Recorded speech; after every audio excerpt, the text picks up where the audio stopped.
Oakland Athletics Baseball on Comcast Sportsnet, part of the NBC Sports Group. There's no question the A's offense is red hot. It started last week when Texas came to town, but has carried over into interleague play, peaking in Colorado. And last night it moved back to the East Bay as they put another 10 spot on the board and got a victory to kick off a 9-game National League West homestand. Today, Tyson Ross will get the ball to try to continue this 4-game win streak. The Berkeley native will get the emergency start and look for another opportunity at the big league level. It's game 2 of 3. A's Padres next.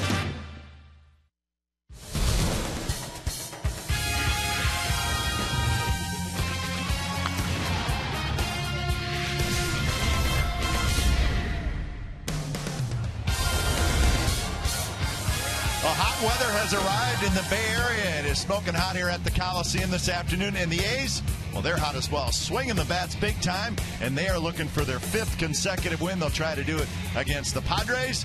And Padres in town for the first time since 2000. It's been a long time. And Tyson Ross just called up, and he's going to take them on today for the Athletics. So game 2 of the 3-game series, the A's and the Padres, coming up on Comcast Sportsnet, California. Good afternoon, everybody. Welcome to Oakland A's Baseball. Along with Scott Hatterberg, I'm Glenn Kuiper. Indeed, the weather's hot and the A's are hot. Man, they're swinging the bat, Scott. 36 runs in the last 4 games. So, indeed, what happened at Coors Field has carried over here to the Coliseum. Let's hope it continues today. Yeah, exactly. You know, they're so hot right now. They may not be that team that is that hot. I mean, but they so significantly underperformed the first couple months that they're kind of getting back to where they should be as far as statistics. You can see in June they have absolutely torn the cover off the ball. Doubles, extra base hits, on base. They're doing everything. And you can see Brandon Moss right there, who's just done it in bunches as of late.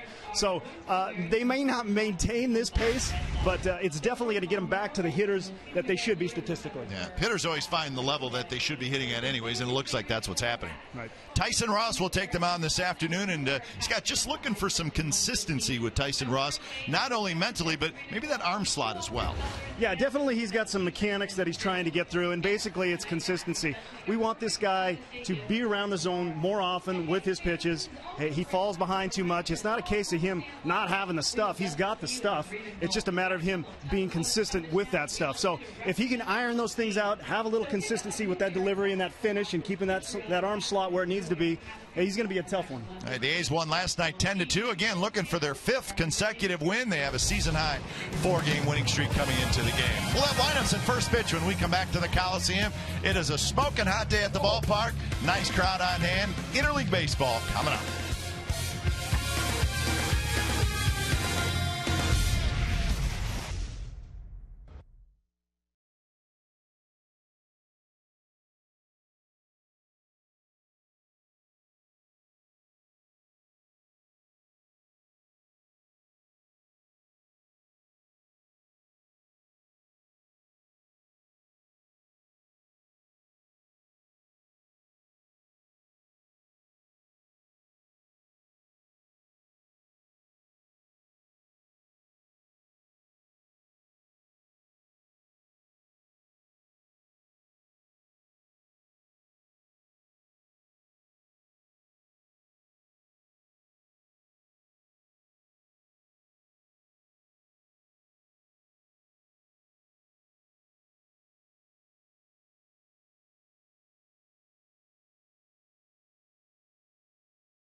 Comcast Sportsnet California is brought to you by AT&T, the nation's largest 4G network. AT&T, rethink possible.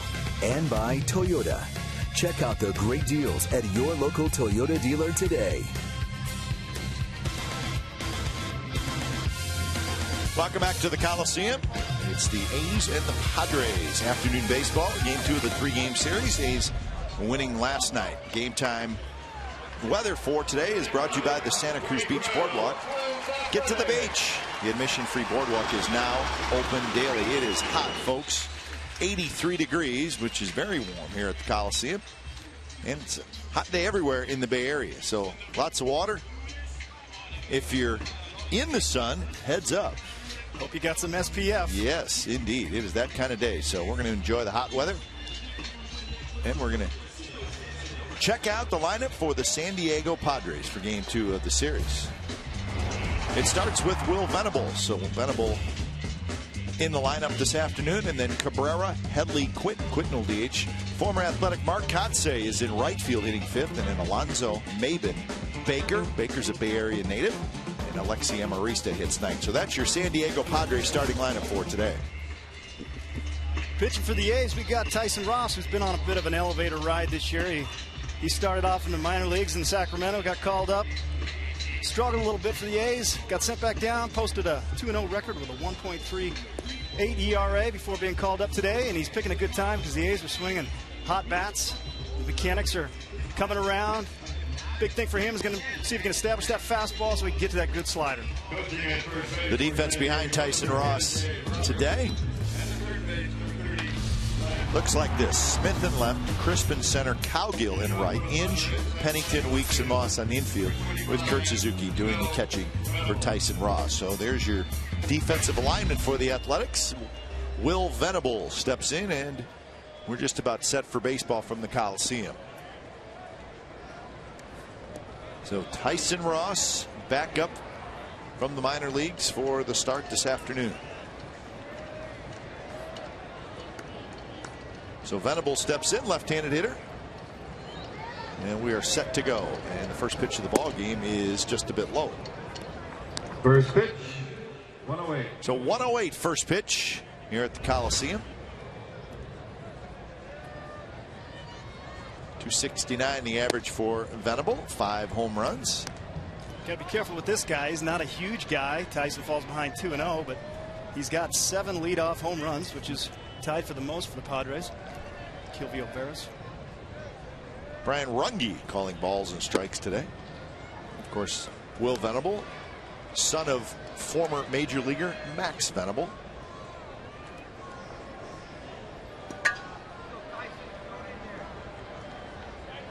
So Ross kicks, and the 3-0 pitch is in there for a strike. Tyson Ross lost his last 3 starts at the big league level before being sent down. Pretty good run on that ball. If he can adjust that, maybe has a little more run than normal today. He's just going to have to fine-tune where he starts it to make sure that thing gets over the plate.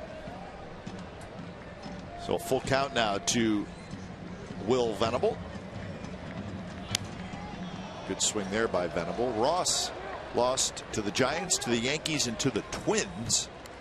3 consecutive starts, and then was sent to the minor leagues.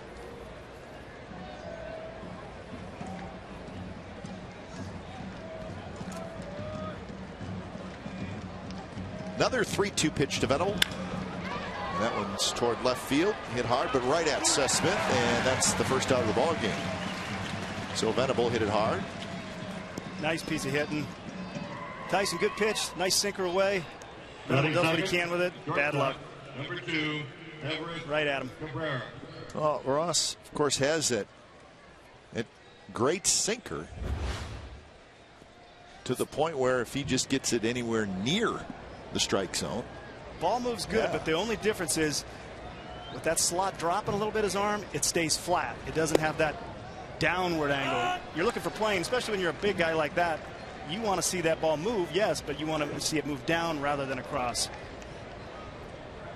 So the slider and the change, but a lot of fastballs, and it's a pitch that he has the great movement. So If the elbow drops a little bit, the ball just doesn't sink as much. It'll still run away from a left-hand hitter, but it won't sink. Stays flatter, and the swing path of a hitter goes through the zone flatter. It's just there's just more opportunity for the bat to be square the ball. And on 3 pitches, Everett Cabrera strikes out. He checks with the umpire to see if he swung at a strike. So 2 outs here in the first inning. Well, this is what you get to do when you get ahead. You get to break out that good slider right there. Stayed up a little bit. Good off speed. Well, here's the Exmo, which is brought to you by Cache Creek Casino Resort. Our terrific Exmo camera slows it way down. Looks really good right there. Not a huge finish for a big guy. Could get down playing a little bit more, maybe over that front side. It's a unique delivery, though. Would you agree with that? It's unique, definitely. And definitely things that people are working with, trying to get more consistent. Chase Headley is the hitter. Of course, Tyson Ross is a big guy, 6'6". But when you watch him pitch, it's a lot of pitches with a lot of his upper body, not a lot of his lower body. But that may be hard to change. You can change some of it. A lot of it is kind of the way he's going to be. It's a lot of torque on that arm. But you want to, he still is able to run it up there 94 miles an hour. So if he could do a little bit more with his legs, it might help his endurance deeper in the game. 1-2 to Chase Headley. So basically you're saying using your lower half with guys like Tom Seaver, those kind of guys who really kind of drove through with that, Roger Clemens with that lower body. It may give you a little velocity, but not a lot, but it's going to help you be stronger later in the game. It's going to help that, and it's going to help your arm have to not work as hard and be more consistent. Gotcha. And a pretty consistent first inning for Ross as he gets a couple of strikeouts, both swinging. A's come to bat in the bottom of the first.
Bottom of the first inning, it'll start with Coco Crisp, then Weeks, Reddick, Smith, Inge, Moss, Cowgill, Suzuki, and Pennington.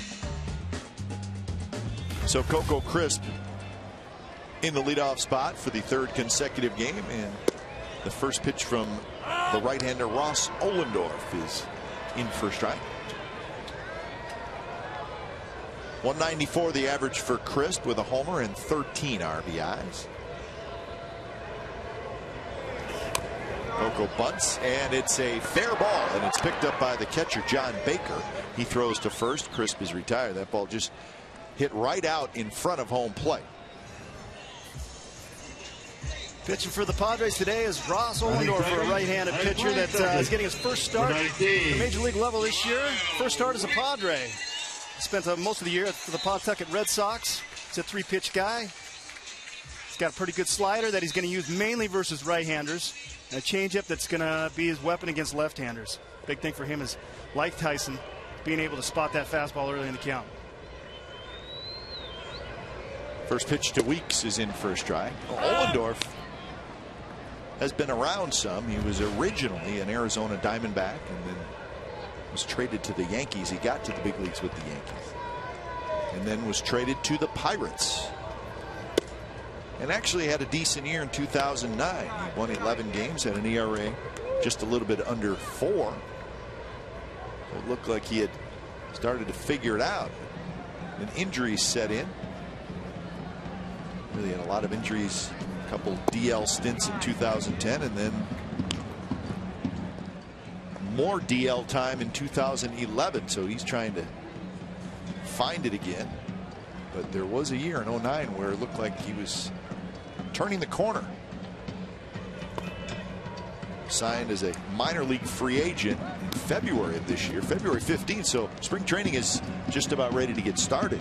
And that's when he signed the minor league contract with the Padres. So Padres looking for. Better late than never. Yeah, that's true. He's a big Texan that went to Princeton. Like it. Left field coming in is Venable on the run. Venable, good speed, tracks it down, and that's out number 2 here in the first. See Venable in left field. The rest of the defense for the Padres has Maben in center and Katze in right. Headley, Cabrera, Amarista, Alonso on the infield with John Baker. Bay Area guy, still lives here in the offseason. He is the catcher. There's John Baker. De La Salle High School. Cal Bear. So his pass list was lengthy. Yeah. Lives in the East Bay in the offseason, we're told, which is nice. Very nice. I've probably walked right by him on the street in downtown Danville. You were too busy checking your Twitter. That's right. That's right. 0-1 to Reddick. Reddick is the DH today, so as we like to say, getting a half day off. I don't know if that's necessarily the case or not. You get the physical day off, but the mental day off is not a day off. Got to stay focused. That DH slot is sometimes very difficult. You spend a lot of time on the bike thinking about the last at bat. I take it you didn't care for getting that half day off then. In fact, I think I worked harder DHing, just trying to stay in the game. But for a guy like him who's playing and running around hard, it's a good physical day. So there's definitely an art to DHing. There's guys that do it. Edgar Martinez made a living obviously doing it, but there's some guys that can kind of turn it on, turn it off. I wasn't one of them. I was pretty poor at it. 2-2 to Reddick. 15 home runs, 33 RBIs, and that one runs inside. And it's a full count. Well, I think you didn't play at the big league level, or you didn't play, you think, well, you just hit. I mean, what's the big deal? But if you're so used to being locked into the game for 9 innings, it's probably harder to pinch hit 4 times, as they like to say. Reddick strikes out swing, so Ohlendorf has a 3-up, 3-down inning. No score after 1 from the Coliseum.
Baseball Comcast Sports Net California is brought to you by Wendy's Chili Cheese Fries. Now that's a better way to satisfy your late night hunger cravings.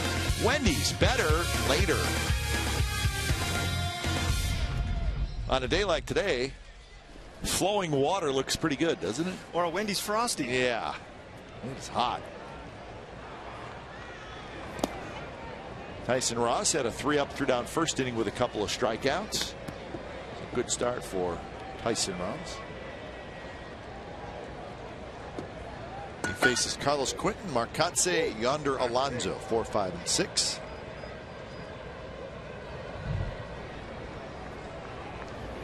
And that hit him. It hit him. It hit him and Kurt Suzuki, I believe. So it got 2 of the 3 guys around the home plate area. Carlos Quinton. He gets hit quite a bit. He didn't seem he wanted to get out of the way of that at all. That's a strong man. How about 5 times in 15 games this year? That's pretty good. Kurt Suzuki. And Suzuki got the worst of it. It's that kind of year for Kurt. He cannot get out of the way. And Marcatse, who was busting his chops last night, steps in. So Carlos Quinton, a magnet to the baseball. Here's Katse, who takes outside. Well, I guarantee there's a conversation that you're not hearing right now between Katse and Suzuki. Probably don't want to hear it. Probably could not hear it on cable. I could see his lips moving. Katse is one of those professional hitters. Yep. Guy I'm proud to have played with. He's one of the great ones. Off the field, on the field, he does everything. Yeah, Quality he is guy. a nice guy. Fun to be around. An A from 2004 to 2007. Of course, was there in 2006 when the A's made the postseason, and he got his first chance to go to postseason as a player. Went last year, had a nice year for the Milwaukee Brewers, who had postseason last year. He's a great addition to any team. He's such a professional hitter. He can do whatever you need him to do. Well, since leaving the A's, he's been with the Braves, the Red Sox, the White Sox, and then the 1 year in Milwaukee. He's a great National League type. Well, he can still play first base too. I mean, he's a decent first baseman. He can play pretty much anywhere you want to put him. At the first base, any of the outfield positions, and he's a good pinch hitter. He's good after days rest. He's just got those instinctive hands. 3-1 pitch. And he drills that one toward left. Smith got a good jump, gets over there to make the catch, and then guns it back toward first, but the throw is tracked down by Brandon Moss. Marcatse again, one of our favorites. In 2004, that was his first year with the Athletics, and that was his best year. He had 314 that season. Yonder Alonso. Remember this one? He had a go on this one. Picking up, put him down. There he goes. I see ya.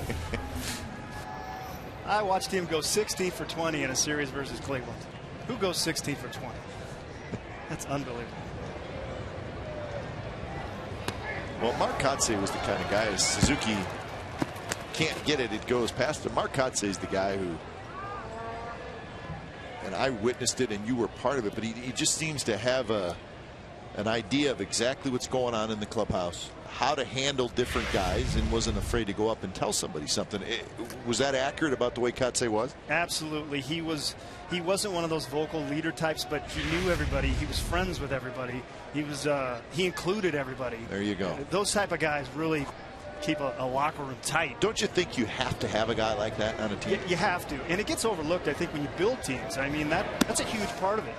I mean, granted, what he does on the field is brings a lot to the table, but what happens, we spend so much time with each other that anything that festers as far as messing with the fabric of the environment in the clubhouse can really dictate what happens on the field. So guys like that can really make sure it doesn't spill over here. Alonso grounds it, and Ross is going to have to get over there and cover. Weeks throws to Ross for the second out. Moss. Like to see it. Aggressive Moss. I mean, he went over to get it. It was pretty routine for Weeks, but He wanted to go get it. Tyson saw it, covered first. Well, it's okay as long as the pitcher reads it and gets over there. And Tyson Ross did center fielder, number 24. Yeah, this ball's pretty much right at the second Cameron baseman, but Maven. Moss wanted to get the ball. He goes after it, but anything hit over there, Tyson knows his job. First thing, break off the mound, pick up the first baseman. If he's vacated, continue on. So Quinton goes to third, 2 outs for Cameron Maven. 211 for Maven with 3 homers, 21 RBIs. And that one slowly hit. Inge charges. Maven's fast, but plenty of time as Inge is playing in a little bit. So side retired. So Ross works out of it, and a runner stranded for the Padres. Bottom of the second coming up.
Players, coaches, celebrities, and radio and TV personalities will be serving mug root beer floats and orange crush floats for $2 each. Proceeds benefit the Juvenile Diabetes Research Foundation. Admission is free with a game ticket for that evening's game. Mug Root Beer Float Day is presented by Pepsi. Ice cream is donated by Dryers. For information and tickets, go to oaklandathletics.com/rootbeer. Now that young lady has the right idea. A fan. Took a fan and a root beer. I'd pay a lot of money for a fan right now. Seth Smith leading it off for the A's in the bottom of the second. Ohlendorf went 3 up, 3 down in the first, and he's going to get a 1 pitch out on Smith, who grounds out. So Tyson Ross called up today, so a couple of moves made by the Athletics, and here they are. Tyson Ross brought up, and Eric Sogard brought up. Being sent back to AAA Sacramento, Evan Scribner, who last night pitched 3 innings and got a save, and Adam Rosales goes back down. So that is the moves that were made today. Ross, Sogard to the big leagues, Scribner, Rosales to the minor leagues. Well, I think the Sogard move is basically to get a left-handed bat off the bench. Give Melvin another option since they didn't have somebody. He brings that versatility to move around the infield, but I think the left-handed bat thing's a big part of it. Sogard started the season in the big leagues.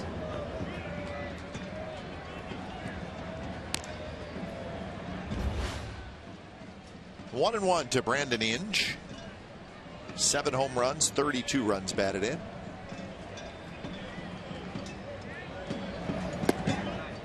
Breaking ball that stays high. Last night the A's scored 10 runs on 11 hits. They had a double, they had a triple, and they had a home run. Toward right field. Katse knows all about this ballpark, although his days here were spent in center field. Yeah, he could cover that center field. That ball drifted pretty good. You know, this ballpark plays really big at night, and it has that reputation. But on a day like today, with it being hot, this ballpark it'll fly out of here. So expect some balls that may normally be caught at night to get out of here today. And speaking of balls getting out of here, Brandon Moss steps in and get ready in the right field bleachers the way this guy's swinging.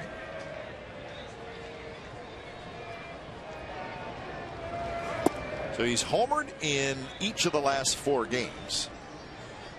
A total of 5 home runs in those 4 games. And he has 6 home runs in 9 games with the Athletics. This one's popped up. Could be playable. And third baseman Chase Headley said, too far to run. It's hot. I'm not going there. Well, here's last night, and that ball is right in his sweet spot. And he squares it, and you can hear that noise up here. That got out of here in a hurry. And that's he's collecting those things like baseball cards. Well, you keep dropping it down and in, he's going to keep doing it.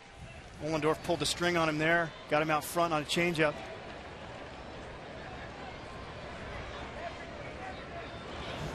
Headley might have had a chance on that foul ball, but they kind of shaded him to pull there. He's off the line quite a bit. Yeah, he would have had to. I don't think he was going to get there. He would have had to been Baker. If he had a cape on, maybe he could have got over there. 2-1 to Brandon Moss. Good pitch there, right on the inside corner. Well, it'd be interesting now. Obviously, Brandon Moss is red hot, so there's going to be an adjustment made by pitchers. They may start to elevate the ball to him a little bit more. So it's going to be interesting to see Moss make his adjustment at some point. It'll be continuing as long as he's up here. And that hard breaking ball, Moss goes around. So 6 up, 6 down for Ross Ohlendorf. No score after 2 from the Coliseum.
Sports at California is brought to you by Roaring Camp Railroads. Salute Dad and Father's Day by treating him to a ride on a steam train through the Redwoods and an old-fashioned chuck wagon barbecue. RoaringCamp.com. Third inning from the Coliseum. No score between the A's and the Padres. Seth Smith tracks that down. John Baker is retired as he goes after the first pitch. So Tyson Ross from Cal retires John Baker from Cal. So 1 out for Alexi Amarista. Pitcher's best friend right there. 1 pitch, 1 out. Yeah, well, John Baker has to take a few pitches so we can talk about him. Yeah, he's the local guy. Exactly. De La Salle High, Cal. I mean, we had good stuff there. We were going to make it a feel-good story. He swung at the first pitch, and now we got to wait.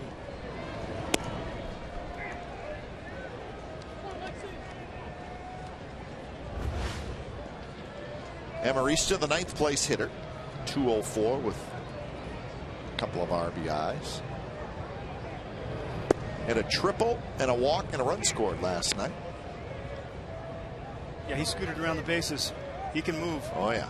He's only hit 200 this year, but he's hitting 350 in interleague play, so he likes the change of scenery. Well, we saw him make his major league debut for the Angels last year against the A's. And then came over in the Ernesto Frieri trade. 3-1. Not a guy you want to put on. Yeah, definitely don't want this guy on the bases. Tyson's kind of losing that ball to his arm side. He's got to make an adjustment here.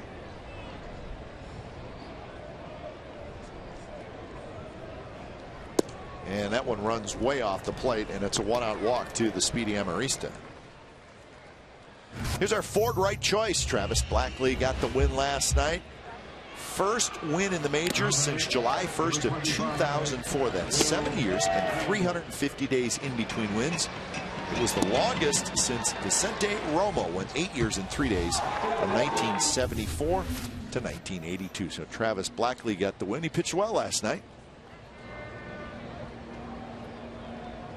So congratulations to him. He probably didn't think it would take that long to get his second win, but he got it. And we're glad he got it in an A's uniform. Hopefully the next one comes a little quicker. Yeah. Like 4 days from now? 4 days from now. Or 5. Top of the order in Venable. And Venable skies one to left. Smith is under it. He's got it.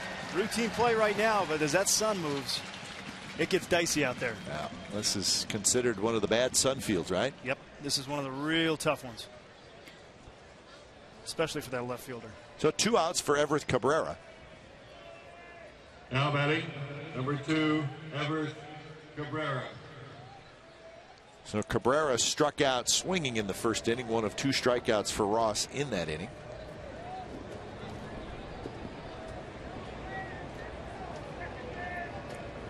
Amarista with a pretty good lead. You would think that this is an ideal spot to try to steal a bag. Fast guy like this, wouldn't mind having him lead off. And Suzuki throws him out. Could definitely happen. He showed it right there. Makes Hinge play in.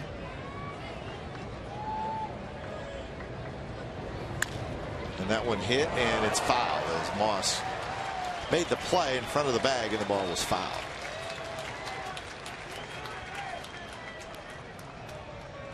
You know, Scott, I can never figure out, this to me just seems like such an obvious time to run to try to steal a bag. And you see it a lot where a guy just doesn't go. Well, you know, sometimes they feel maybe they got the hole open. Maybe they feel the guy on the mound is struggling a little bit. And what would be better than having 2 guys on and Chase Headley coming up and Carlos Quentin right after that. So you think keeping that hole on the right side open comes into play a lot when a guy doesn't try to steal? I think it comes in with certain hitters. Also, it could be that you know, that Amarista might have the green light and he just hasn't found a time to go, or he doesn't read Tyson exactly right. But I think definitely these guys have the green light, especially in this situation.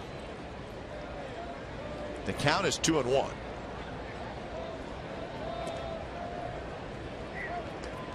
And so obviously there's a lot of factors that go into him going or not going. But it does sort of scream of an opportunity to try to steal a bag. Wouldn't be surprised if he goes right now.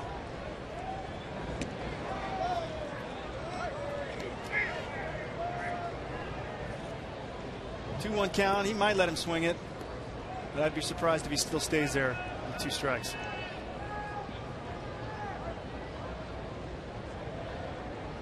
Decent lead for Amarista. He's not running, and the pitch is a strike on the outside corner, so now it's 2-2. Pretty good chance he's going here, I bet.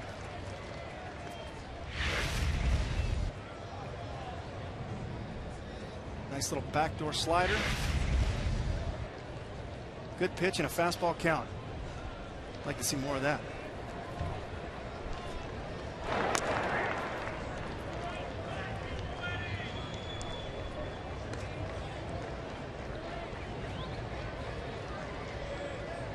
37 pitches so far for Tyson Ross with 2 outs in the 3rd inning.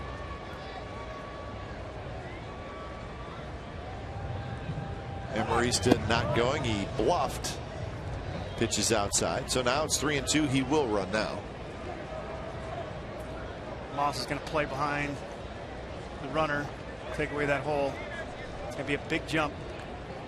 Ball in the gap. Putting that scoring around here. Payoff to Everth Cabrera is a breaking ball on 3-2 that stays high. So now you have 2 on, 2 out for Headley.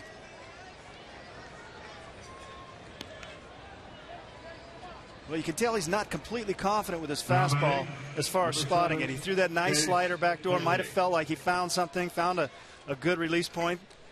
Tried it again, just didn't lift it up.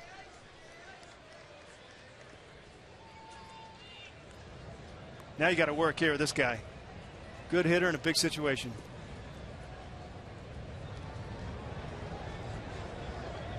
Headley struck out swinging in the 1st inning. That pitch not close. Headley 1 for 4 last night. You can kind of see Tyson. He's fallen off a little bit. Arm drags, and you can really see the ball sail. That's what happened to Quentin when he hit him. And he's just lost a few of those balls that way. And this is what we've been talking about before the game. And this is his adjustment. If he's able to make this, he's got the stuff to get guys out. But these little lapses right here, they don't work in the big leagues. You get behind guys and hitters and you get to this middle of these orders. This is what makes your outing a little short. But if he can right the ship here before the damage is done, that's the adjustment he needs to make.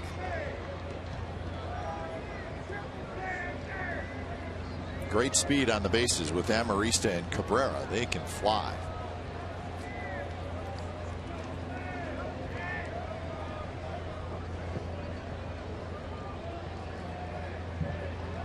Carlos Quentin would be next. Outfield, Crispin center, just shaded toward left center a little bit. And there's a strike. Kind of eased that one in there at 87 miles an hour.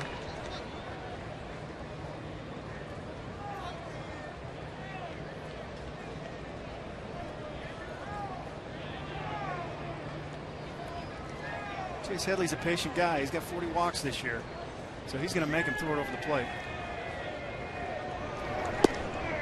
Good pitch there. That one catches the outside corner. Headley didn't think so he's going to go for a little walk.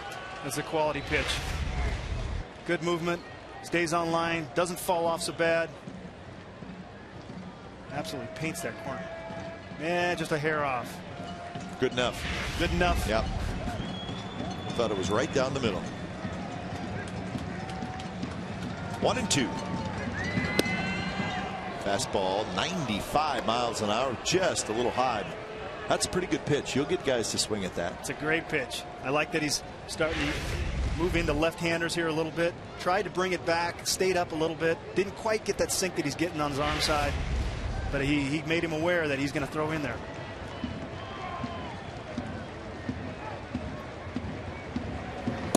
And a swing and a miss. Filthy. Yeah, so Headley chases the ball out of the strike zone. A couple of runners stranded by the Padres. Bottom of the 3rd coming up, no score.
Eat fresh. Ask Glenn and Scott. Log on to csncalifornia.com to post your question. Ian from Portland, Oregon asked, how much did the Kurt Suzuki Family Foundation make on Kidney Disease Awareness Day? Well, that was yesterday, and we are told that they made $13,000. So great job by Kurt and his wife. Way to go, Kurt. He's a good man. Good man. Cowgill, Suzuki, and Pennington here in the bottom of the third. Ohlendorf has retired the first 6 in a row.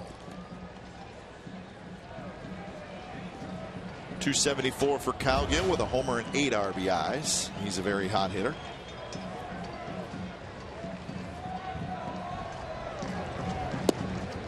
Well, Bob Melvin is pretty much stuck with the same guys. The only difference he made from last night is he flip-flopped Cowgill and Suzuki. I wouldn't deviate too much from the plan. No, not when you've scored 36 runs in the last 4 games. Try to stay with it. And Bob Melvin, like most managers, superstitious, so why mess around? I think it's part of the job description.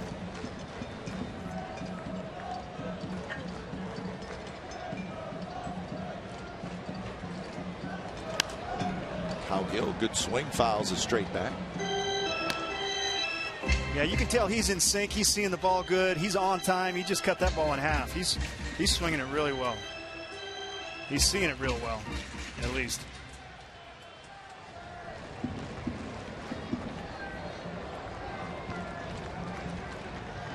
Cowgill 18 hits in his last 45 at bats, and that one's hit hard to third, but Headley stays down on it, guns it across, and they just get the speedy Cowgill for out number 1. So nice play by Chase Headley. He really had to stay down on it. That ball was hit on the screws, skips on that grass. He's got nothing to do, but that ball's hit. It is on him. He can't really do anything but get down and make sure it doesn't go through that 5-hole. And he's got good enough hands to keep it in the leather. Makes a nice play. That third base is the hot corner.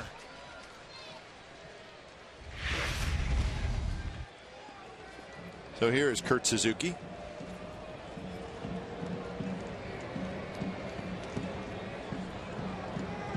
.230 for Kurt with no homers and 16 RBIs.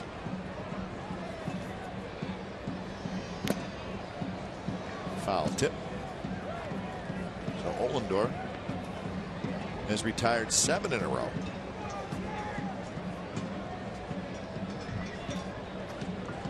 Kurt was 1 for 4 last night. And it's 0-2, so Ohlendorf not messing around, coming right at him. Coming right at him, and you can tell Suzuki feels a little bit. His timing is not right. He's a little late getting his foot down. He's just at contact. He's just not in sync. And he's having to fight to get to that contact spot. That first pitch fastball, normally something he at least puts in play, squares up, and he fouls it back. And that's just a sign of a timing situation. Well, you can't do much of anything till the foot comes back down to the ground, right? Yep. It all happens so fast, so it's a real rhythmy timing thing, and you got to get that on the ground before you can get everything else going.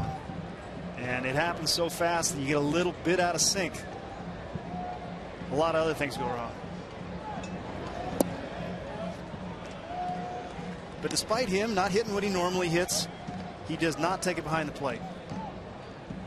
He makes sure that handling that pitching staff is priority number 1. He does a great job with it. 2-2 to Suzuki with Pennington in the on-deck circle. Just a shade outside. 3-2.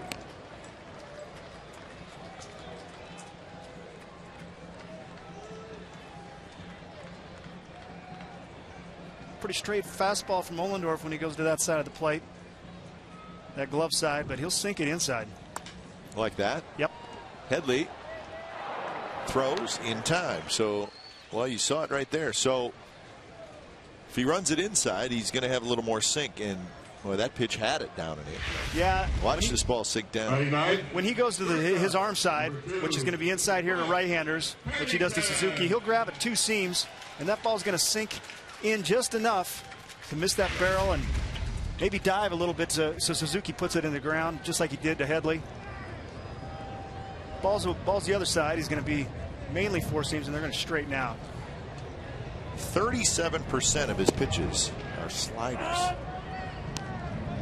So we always show this graphic on the starting pitcher, Scott. And it's very interesting. So he throws his fastball 48%, which really is not that high of an amount. No, it really isn't. He likes to throw that slider, and a lot of it's going to dictate on how much he can throw that fastball for a strike. If he's able to throw that for a strike, he feels comfortable throwing that slider for a strike, but he can also put away with it. It's his go-to pitch. He wants to throw that pitch. It's definitely something he's going to go to versus right-handers more than he will versus left-handers. We always compare the fastball percentages with Bartolo Colon, who throws his fastball 89% of the time, which is just amazing.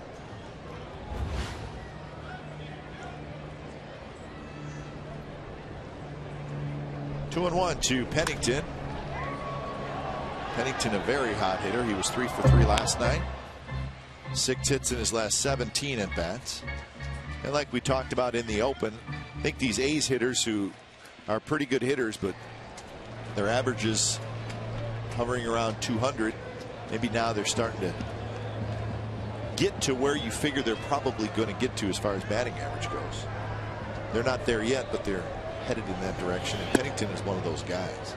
Well, I didn't think that you were going to expect this team to hit a ton of home runs or be big slugging percentage team, but definitely they were going to have some average and some on-base percentage, but it just has not been the case with a lot of guys, Pennington being one of them. Crisp, Weeks, both significantly down from their career averages. 3 hits last night for Cliff Pennington. Mechanically, he looks great. I mean, his swing is, his hands are through the ball. If the ball's away, he's slapping it the other way. He's staying in who he is, just like that. That ball's inside, stays inside it, shoots it to left center. He's going to get a lot of hits if he maintains that, and I guarantee he'll get back to what kind of hitter he should be and what he's been historically. 3-2 pitch to Pennington, and that's outside, and the A's have their first base run. Sunk a little more than he wanted right there. So to the top of the order in Coco Crisp. Coco, another one of the guys that we're talking about. Oh, he's been a very good hitter, but starting to climb back, but still hitting 194. I mean, these guys, I mean, in a normal year, they're going to hit 265, 275. You could put him in the books for 270 pretty much every year with a bunch of bags, but he can get them in bunches. With speed like that, you get hot with the bat, start moving it around the infield, he could climb out of there pretty quick. But the one thing you don't want to do is you don't want to try to get it all back in what time, especially as the hit parade continues. Just average do what you do. Go the other way. Right.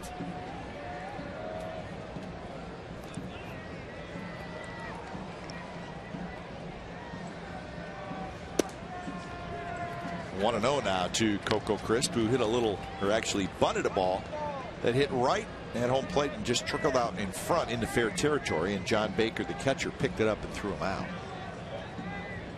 There's actually some bad luck on that bunt. It was a pretty good pitch to do it on. It just died right there in front of home plate.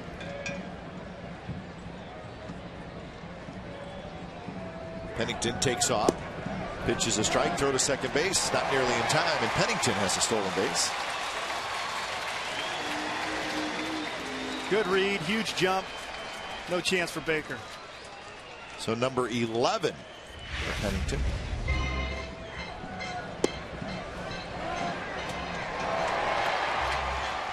Huge jump. Ohlendorf was pretty slow to the plate right there, and Baker had no chance. Slide to the outside of the bag. Right, textbook, right where you're supposed to be. Runner in scoring position, doesn't matter if you're hitting 190. These are huge at bats. Throw that out the window.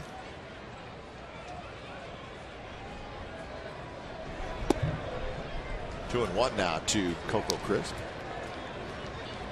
So the A's are back leading the American League in stolen bases. That was number 52. They had a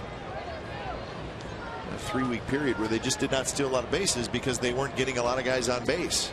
Offense really struggling, but now when offense has awakened, more opportunities to steal. 3-1. Weeks in the on-deck circle. Never been on a team that led the league in stolen bases.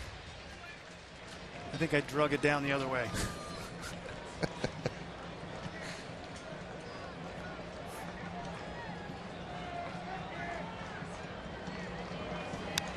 Coco fouls a straight back. Well, stealing bases is great, but it's really only half the solution. Somebody has to drive you in. So it's not a guarantee that stealing a lot of bases is going to automatically make you a team that scores a lot of runs. If you're a fast team top to bottom and you don't have guys that can hit you in, it's you can get to third, you can't steal home. That's right.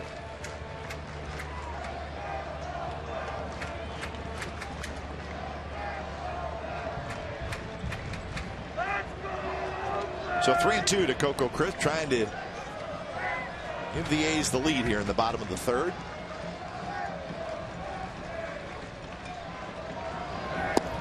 And a changeup on 3-2 just missed.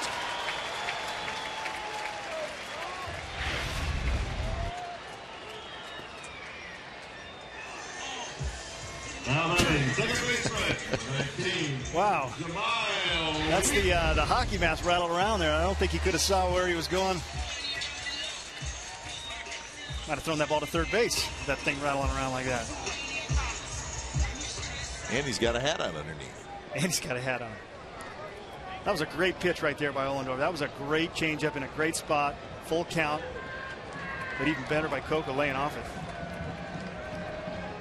First pitch to Weeks is a strike on the outside corner.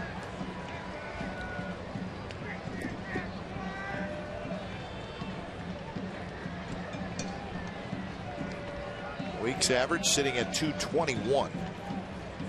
He hit a fly ball to left field in the first inning.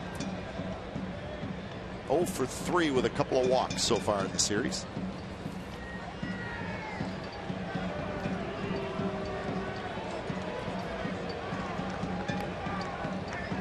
Big gap in right center field. Venable and left is playing in just a little bit. Yeah, you got Cabrera shaded up the middle in the infield. Looking to pull on the ground in the infield.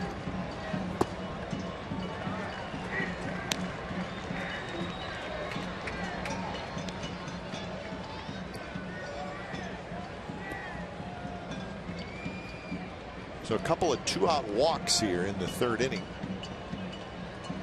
First 2 base runners for the A's.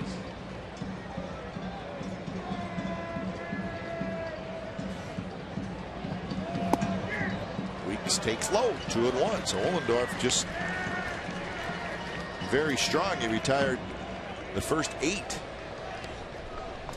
Kind of like Tyson, he's losing that ball to his arm side.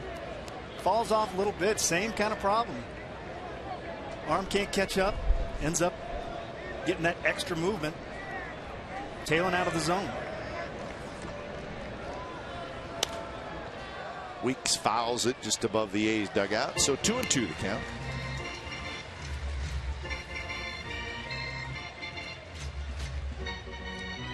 Lefty set. He got it.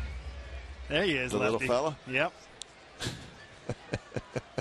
Brightens your day. Oh man, brightens my day. Yeah, I like it.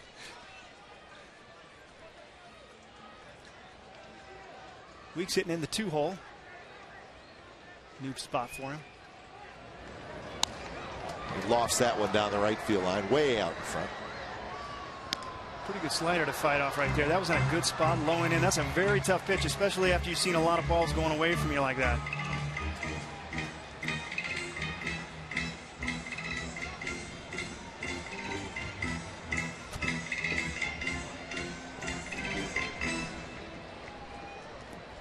Ohlendorf working hard this inning, even though he has not a lot of hit yet.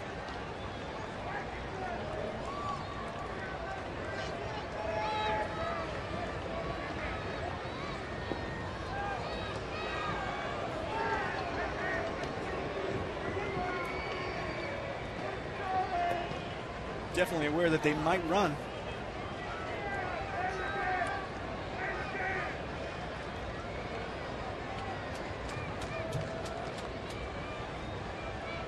Great speed with Pennington and Crisp ready to run.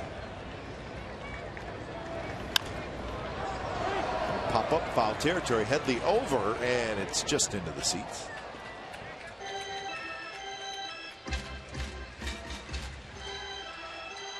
Well, Penny's able to get a huge lead out there because Cabrera and Amarista are both playing pretty deep, quite a ways from the bag. So if he picks the right pitch, sees the sign, maybe sees that it's a good curveball, he might take a chance.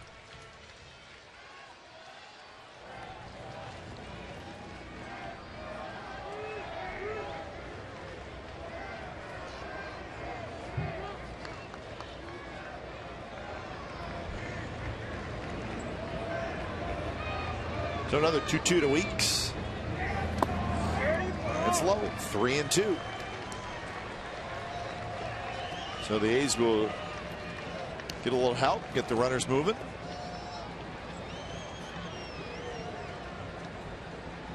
There's the DH life right there, kicking sunflower seeds. I just saw Reddick head up into the tunnel and he came back out. Time stands still. The pace of this inning is standing still. Wouldn't be surprised if he gets something other than a fastball right here. Runners go, and again a pop-up. You got a fastball. And again, Headley is going to just run out of room. Looks like he hit Baker with his bat on the backswing, possibly.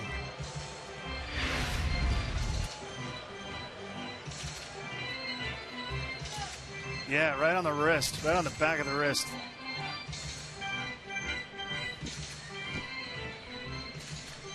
Whew, that hurts. He reaches for that pitch, leaves it out there a little long, gets smacked by the backswing of Weeks. Well, you want to know how it feels? Just put your wrist out and just doink a bat on your wrist. So you want to be a catcher. Yeah. Venable coming in. He was playing shallow, and he makes the catch. Side retired. So the A's strand a pair, and we're on to the fourth inning. No score.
As you get your very own A's Chia Pet Cocoa Crisp, 10,000 fans will take home this unique replica item, courtesy of Chevron Extra Mile. For more information and tickets, go to oaklandathletics.com/cocoa.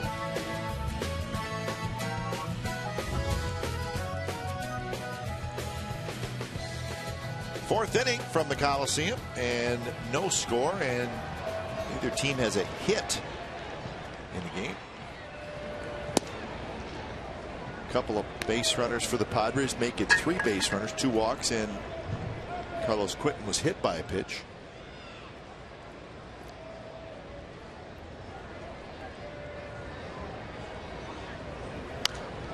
got a hanging breaking ball, and he fouled it back. Quinton was not happy when he got hit by a pitch in the second inning. Just watch his reaction. Yeah, he was not happy. First at bat, really gets away from Tyson. As a hitter, you see it come right directly at you. You think, no way, this guy's that wild. You have it in your mind that, did he do that on purpose? I don't believe he did. He's struggled to that side repeatedly. Last year, he was hit by a pitch 23 times. He doesn't like getting out of the way. That's expending. That's a lot. And he hangs out there a little bit. Yep. He's on the dish. Slowly hit toward Weeks. He's got it. And that's out number 1.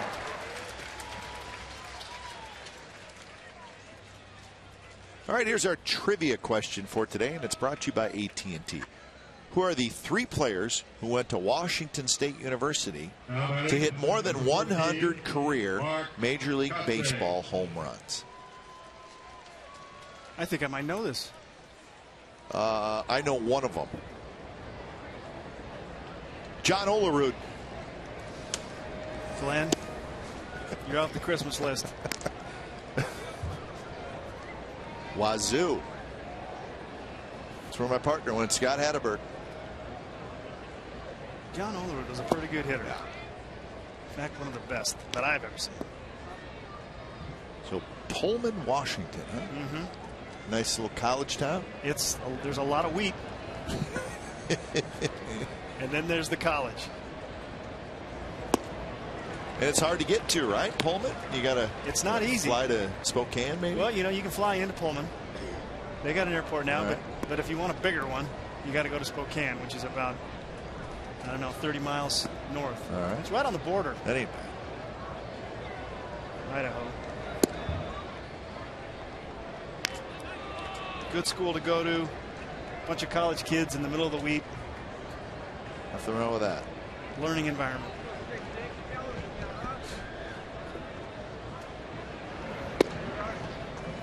Three and 2 now to Mark Gotze. So what you're saying is you could be on that list. There's a chance. Cougar players that hit over 100 career home runs in the big leagues.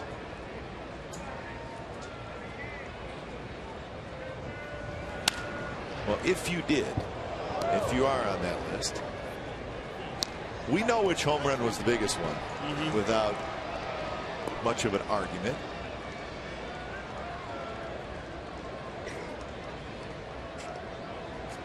It's not so many, not so much how many he hit. Well, ain't it's just the important ones. Ain't that the truth? In fact, it was so good, I'd really like to see it. I'd really like to see it. What are you thinking right about here? I think I went numb right about there. That was cool. It's good to see this Coliseum packed. That was a neat experience. Vuce in shorts. Yeah, Steve Vucinich dancing around out there in shorts, which is always a pleasure. See, Vuce has seen a lot of ball games, seen a lot of wins, seen a lot of losses. So when he reacts that way, you know it's a big deal. Watch Vuce. See Vuce on the left with the yellow shirt and the shorts. Now, for Vuce to come out of the dugout, that's a big win. That's exciting. And those legs. I mean, you need those legs on TV. He spent so much time in the clubhouse. Those chicken legs could use a little sun. Come on out more, Vuce. All right. Get your phone ready because it's going to be. He's got a cigar and his chicken legs up right now. He's going to text one of us real soon. So that's all you need to know how big that home run was. Steve Vucinich out of the dugout, out of the clubhouse, onto the field. That's big. You get him out there. I guess the 20th consecutive win had a little bit something to do with it as well.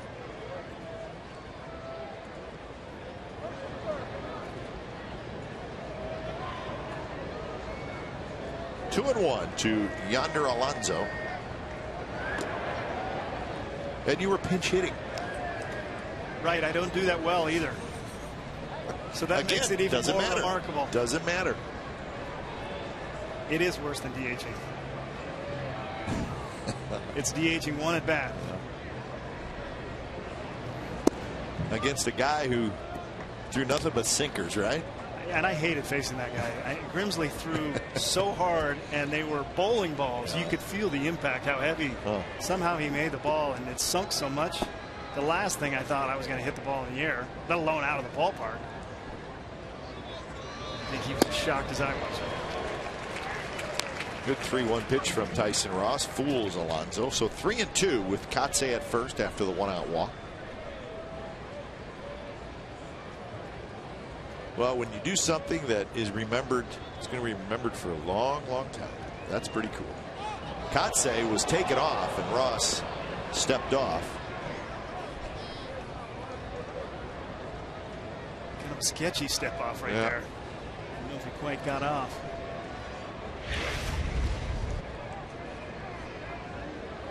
He did step off. Kotsay got caught with his hand in the cookie jar. Runner goes, and that's going to be a strikeout, throw him out, double play. Thank you very much, and that will do it for the Padres. So we head to the bottom of the fourth. No score.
By Kurt Suzuki, Scott. Yeah, phenomenal play.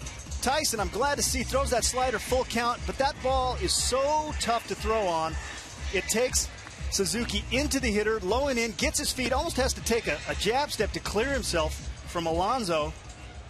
Tough play, gets his feet under him. He's got to throw around the hitter, and then throws an absolute perfect ball inside part of the bag and gets Kotsay, who, despite being old, wanted to get that sack. That was a great play by Suzuki. I mean, that's phenomenal. So bottom of the fourth inning, it'll be Reddick, Smith, and Inge against Ross Ohlendorf. 56 pitches through the first 3 innings for Ohlendorf, but he has not allowed a hit just yet. And the first pitch is a changeup that drops in first strike. He walked Pennington and Crisp last inning with 2 outs, but was able to retire Weeks after a long battle. Reddick swings and misses, and it's 0-2.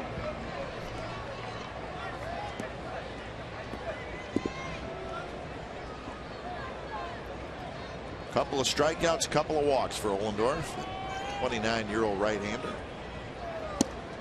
He's a big guy, 6'4", 240 pounds. Big country build. Yeah.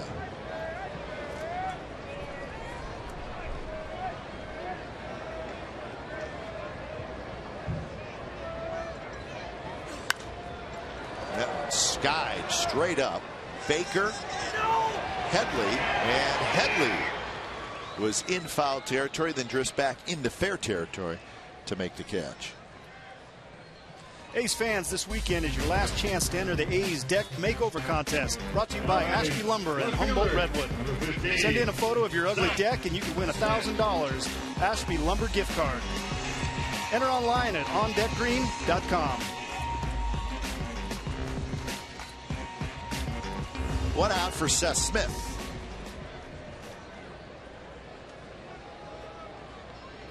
Smith grounded out on one pitch to the second baseman in the second. Big shift is that. I'm amazed by this right here. Seth Smith, seen him for the first time in spring training. I was so impressed with this guy's swing. Him and Reddick both.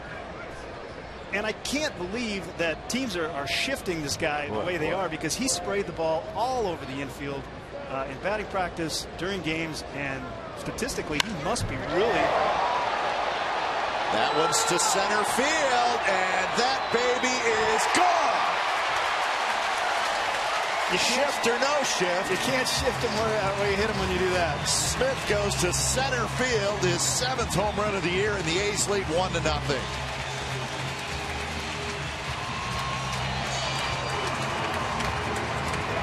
Well, he's got some juice, and that ball's caught at night. So that ball did drift like it does during the day here. He wants to pull, obviously, by the defense. Ball's out over the plate, not probably where Ohlendorf wanted it. Gets just enough of it here.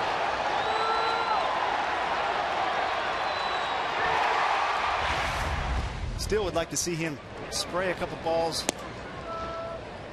to the left side on the ground, maybe get some of that. There's more hits if you can move some of those guys away from the right side. Well, that was by far the most extreme shift we've seen on Seth Smith.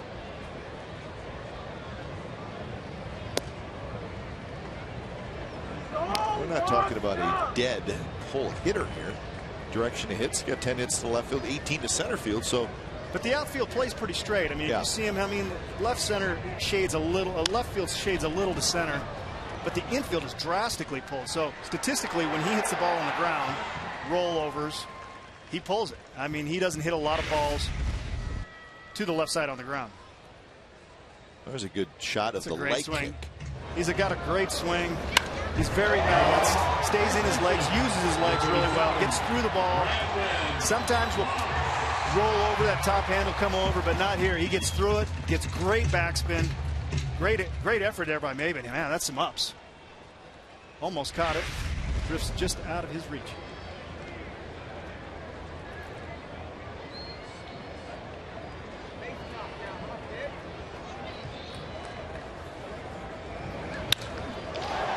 That one hit to right field. Going back is Kotze, and that one is off the out-of-town scoreboard.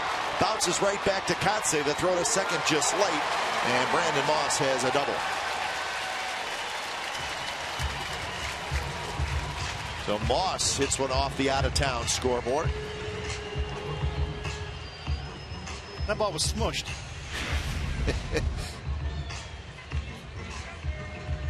Well, that one was a fastball moving away from him. The good thing is he is a pull hitter, and he wants to pull the ball. And that ball was away from him, and he did reach for it and pull it, but he stayed real flat through the zone, made sure he got to the contact point, and he got through the ball, which enabled him to not get to it and roll it over or come off the ball before he got to contact. So for a guy that's going to pull the ball, if he's able to do that, you're able to pull some of those balls that are not necessarily inside or in your honey zone right there, which is where it is for him. So watch the location of the ball. So it's away. Yeah. He reaches for it, but you could see how flat his hands. He didn't come off the ball with his front side thinking he was in. He swung, made sure his barrel got to contact and got through the ball, through the field. And he's so strong that he can punish a wall. So a homer and a double here in the bottom of the 4th inning. The homer by Smith to give the A's the 1-0 lead. Doesn't hurt when the ball looks like a beach ball at the moment either.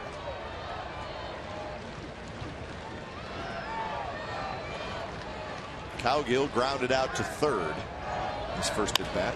And he hits that one hard into left field, a base hit. Venable has it. Here comes Moss. The throw is cut off, and it's 2-0 A's.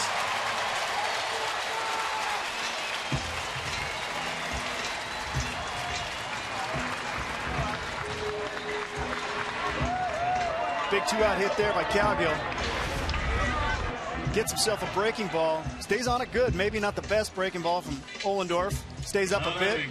Hammers it, hits it hard, finds that hole. Suzuki. Get him, Gags. Gags had the windmill going. So Calgill gets his 9th RBI. Darren Balsley, the pitching coach for the Padres, is out. Now, Ohlendorf was fine early. He retired the first 8, but A's been pretty quiet with the bats, but you don't need a lot of hits if you get them in bunches. Get them at the right time.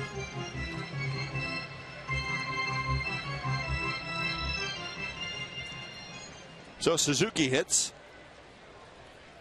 2 runs on 3 hits so far in the inning for the A's.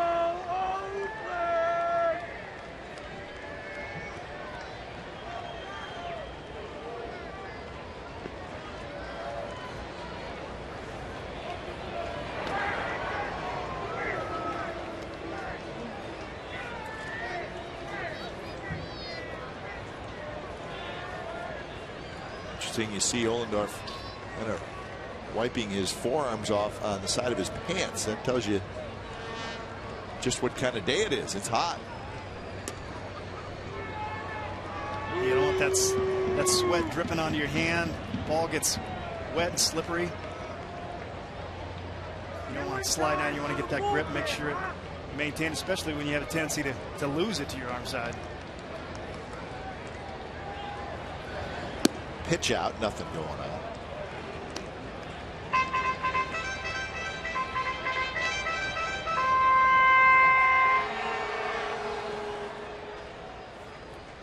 A's looking for their 5th consecutive win. Their 4-game winning streak is the longest of the year, and they'd like to add on to that.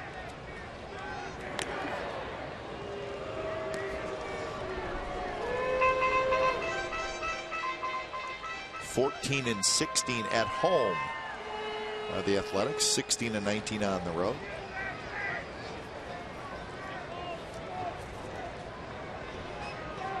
I think the real number 30-35. Trying to get back to the 500 mark. Still a little work to do. And they have the homestand to do it, with the Dodgers coming in and then the Giants. Steadily going to get tougher. Yeah. But an opportunity playing much better. Momentum is on their side.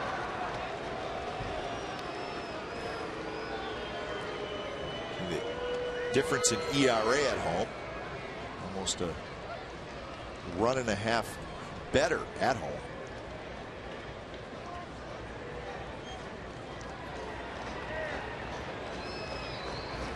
Definitely a tough park to score runs at times. So the night-day hitting here is significant. Significant. If you're going to do any power damage, it was at least in the clubhouse, you were like, okay, if you're going to hit some home runs, and if you're that guy that wants to get them, the day games are your days. And it was good that we played a lot of day games. I think we were one of the most in the league. I don't know if it's still the case. But you got to make hay when you're playing day games. Well, once that marine layer comes in, it gets heavy, and it's usually chilly at night. And the wind starts kicking in. Yeah. There's all sorts of different wind. You get maybe some alleys where it goes pretty good, but for the most part, it really seems to knock it down.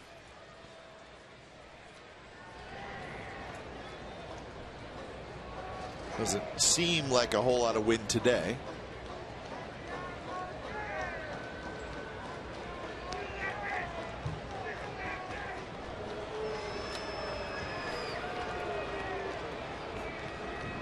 Caldio's only got a couple stolen bases.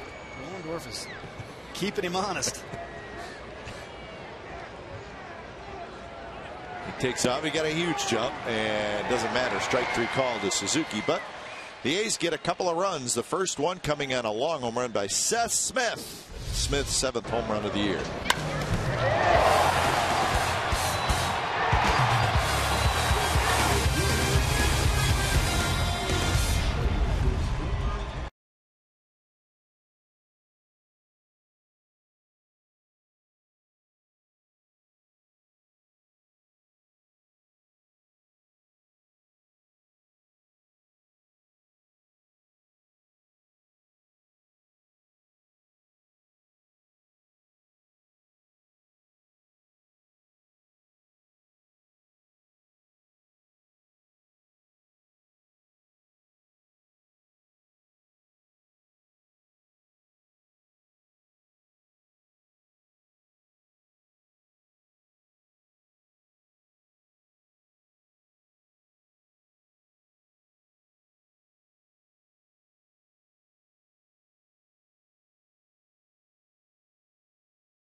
Here's our AT&T trivia answer. Who are the 3 players who went to Washington State University to hit more than 100 career Major League home runs?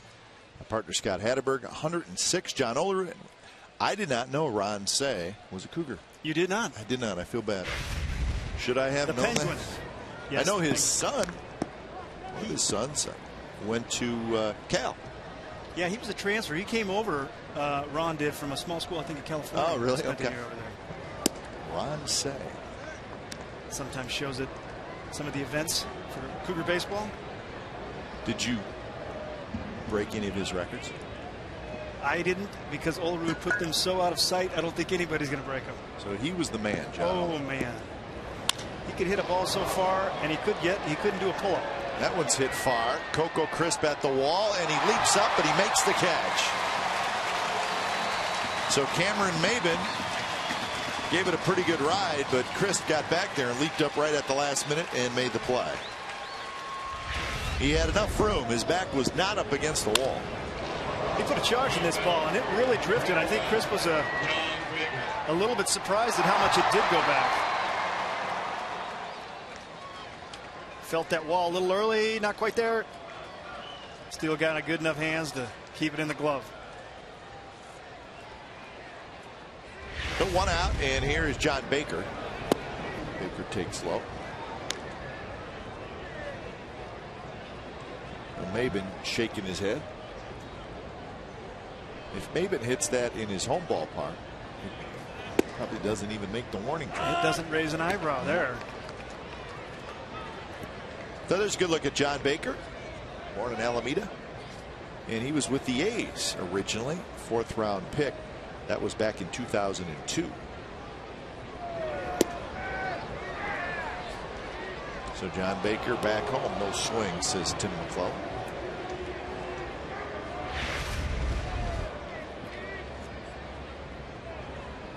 Pretty close. Hometown boy got the benefit of the doubt.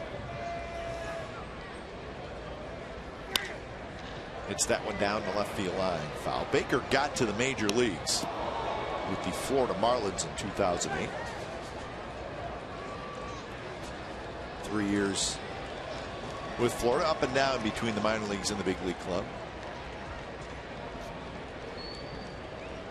2011 also with the Marlins. He's got huge home road splits. 361 on the road. 128 at home.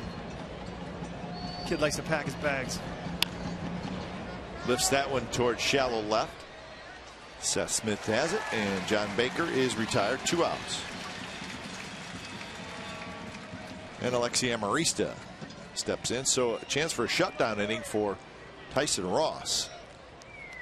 Now batting, number 5. Always nice when you get a nice offensive outburst and your pitcher goes out there and he goes 3 up, 3 down, get you back in there and grabs those hot bats. So right around the average for Tyson Ross.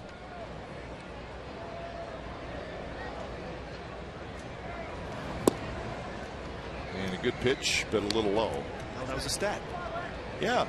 Shutdown inning. It's interesting. Yeah. Yeah. We use it quite a bit.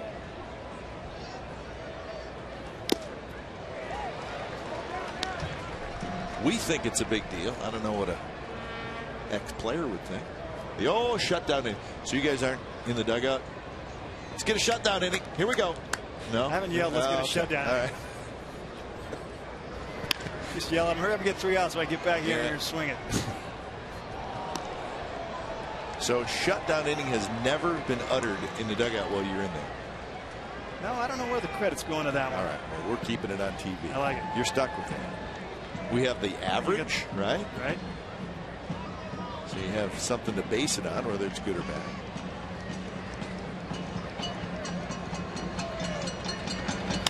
I think there is something to it, though. If you give your pitcher a run or a couple of runs, and get the 3 outs, get back in the dugout. Well, there's a point always made as the pitcher's heading out there. Hey, get us back in here. There you go. We need a shutdown inning.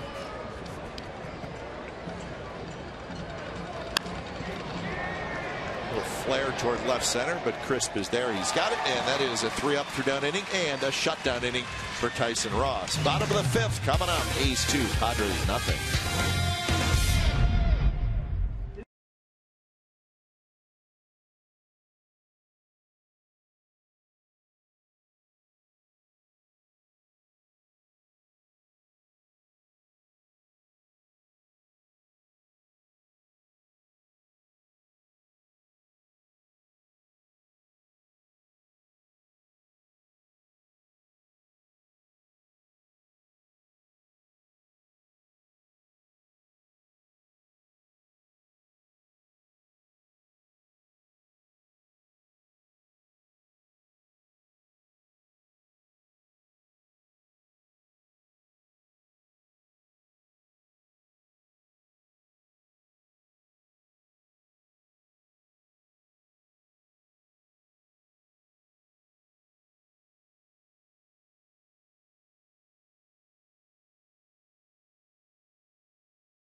A's Baseball on Comcast Sportsnet California is brought to you by Ford, with 3 models delivering 40 miles per gallon or better.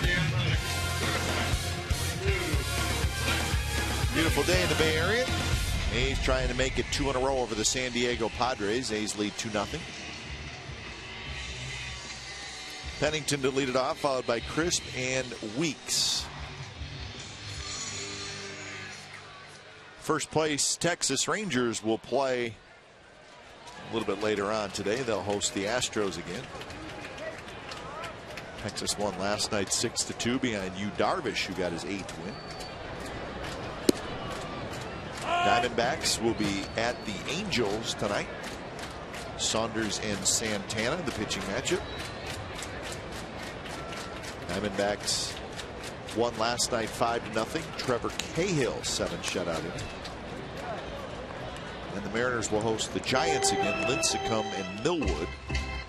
Giants winning last night 4-2. So there's your other AL West teams and what they will be doing later on.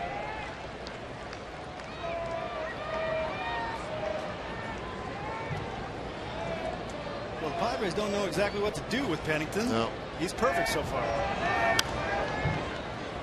Can't get him out. Reached base 4 times last night. Walked today.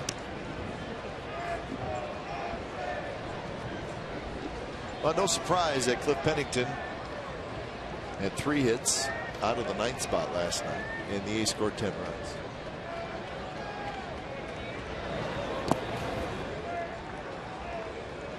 Nice block by Baker there.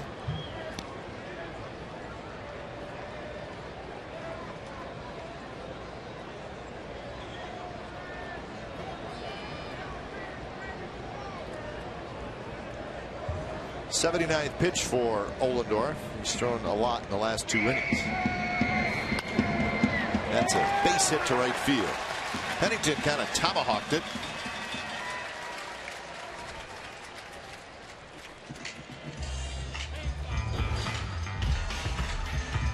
When you're away from the Bay Area and can't watch the A's on Comcast Sportsnet, take your team with you with MajorLeagueBaseball.tv. Subscribe today to see every A's out-of-market game live online in HD quality. Features include choice of home and away broadcasts, multi-game viewing, and the ability to pause and rewind live games. Visit OaklandAthletics.com to order. MLB.tv. Baseball everywhere.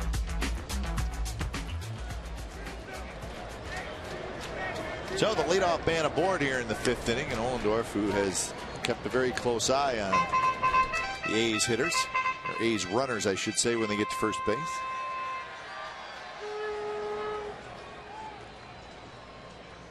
Well, like them, they're aware that stealing's part of the game, part of their strategy.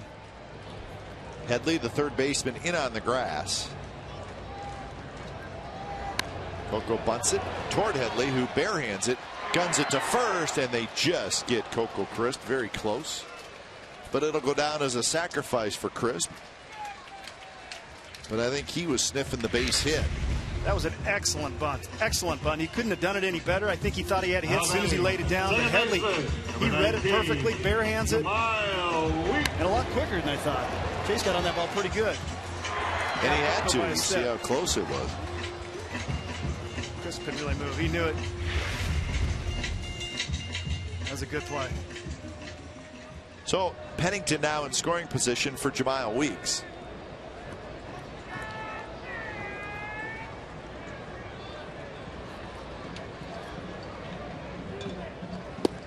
And a swing and a miss, and the bat goes sailing. It hits the top of the dugout and bounces about 6 rows back. Picked up by a fan. It skipped right off the roof of the dugout.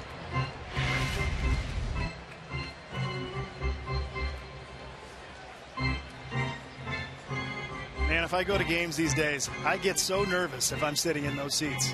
Or how about if you have a little kid with you? I don't think I could bring my kids right there. I've seen too many of these. I just get scared. Balls and bats, the broken ones.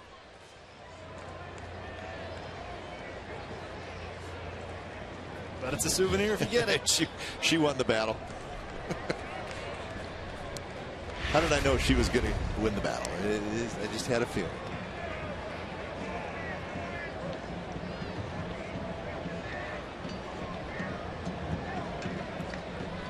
couple of flyouts for Weeks, both to left field. Last one came with 2 on and 2 out.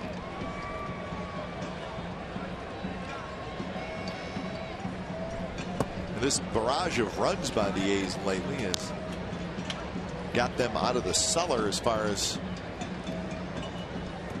runs scored in the American League. They were last in that category for a long time. Not anymore. The Kansas City Royals are now the lowest scoring team in the American League, which is a bit of a surprise. Pretty good hitters in their lineup. They do. Pretty good ballpark to hit in. Yeah. The A's coming into the action today scored 247 runs. The Royals 237 runs. The A's are going in the right direction. Not a stat you want to be leading. No.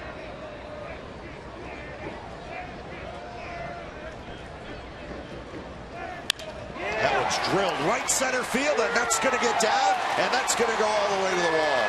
Pennington will score easily. The Weeks will ease into second with an RBI double, and it's 3-0 Athletics.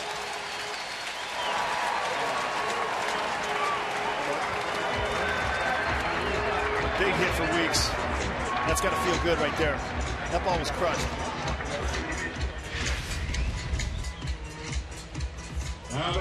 Not exactly where Ohlendorf wanted that. He wanted to throw that front hip sinker that would come back. Started over the inside part, but ended up right over the middle of the plate. Jamal made him pay for it. Clobbers the ball at the gap. Well, we've seen Bartolo Colon throw that pitch a lot, and we've seen him throw it the correct way. You just saw what happens if you don't make the pitch. It's a big risk-reward pitch. It's a devastating pitch if you're able to do it. I think of the Maddoxes and Bartolo's doing it amazingly well. Derek Lowe's doing it really well. If you can throw that fastball and have that sink, and you throw it at the front hip of a left-handed hitter, it locks them up. Guys never swing at it. You can't. It's just your body just won't do it. It's they're not used to balls being at them, especially fastballs. And when they come across the plate, if you're able to hit that spot and be consistent with it, you're going to get a lot of looking strikes. But that one just leaked over a little. If it leaks over, a lot of those balls end up hit really hard. Let's go! Here's Reddick. Once again, a bluff to the bag by Ohlendorf. Ohlendorf, you're washed up.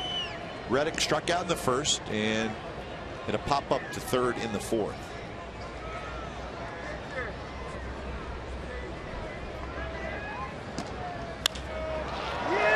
He drives one to right center.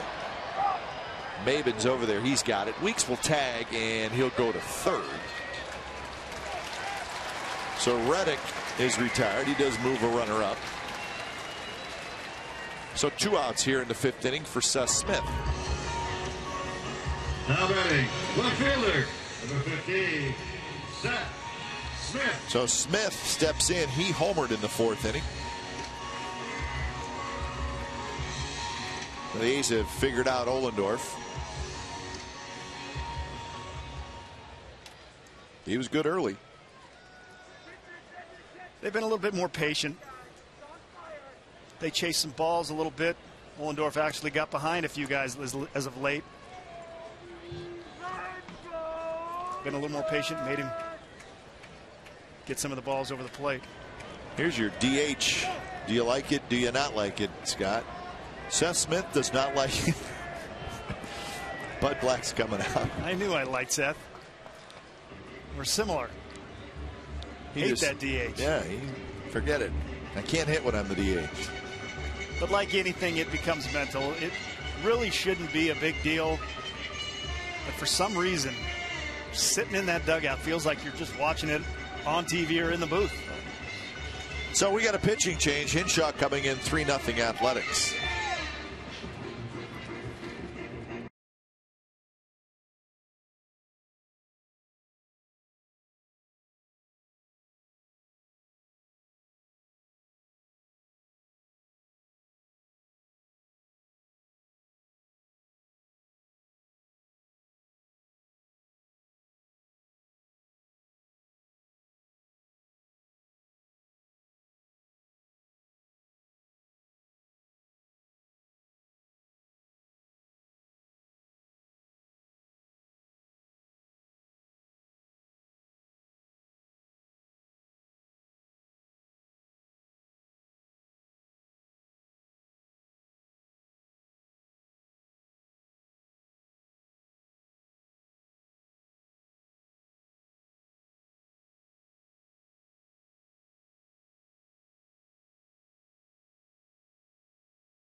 broadcast is presented by authority of the Oakland Athletics and may not be reproduced or retransmitted in any form, and the accounts and descriptions of this game may not be disseminated without the express written consent of Athletics Investment Group, LLC.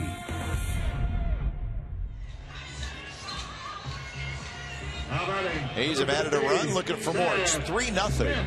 Hayes over the Padres. Ohlendorf goes 4 2/3 innings, 5 hits, 3 runs so far, a couple of walks, 3 strikeouts.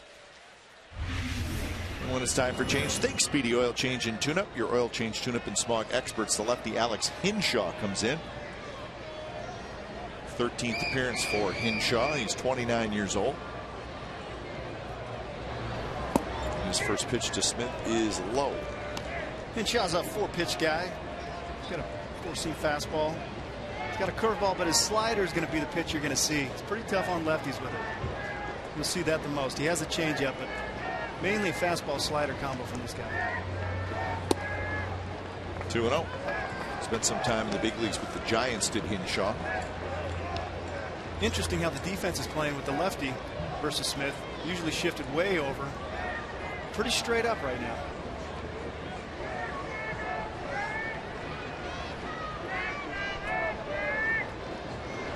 And that hits Smith. Hinshaw all over the place, and Smith will head to first.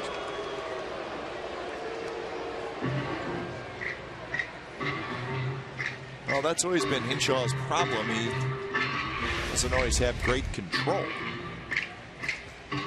Yeah, this ball completely gets away with him and dots him right in the seat. You don't want that if you're DHing. Then you can't sit down.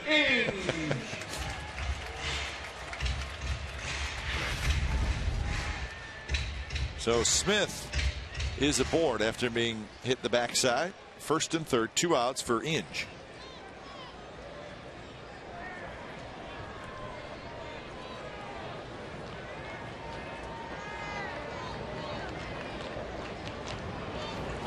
First pitch to Brandon Inge is low.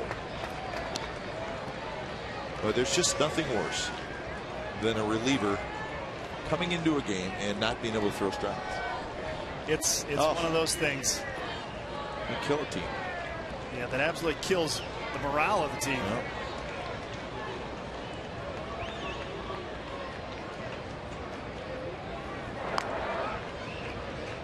Hits are one thing, walks are the worst.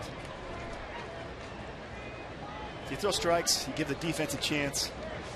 Makes it almost bearable if it doesn't go right. Brandon Inge is 0 for 2.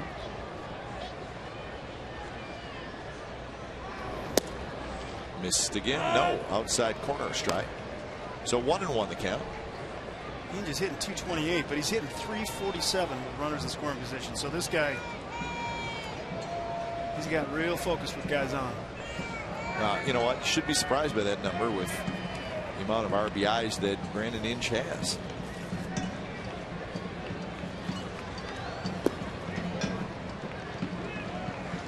The breakdown now is 30 RBIs in 27 games with the Athletics for Inge.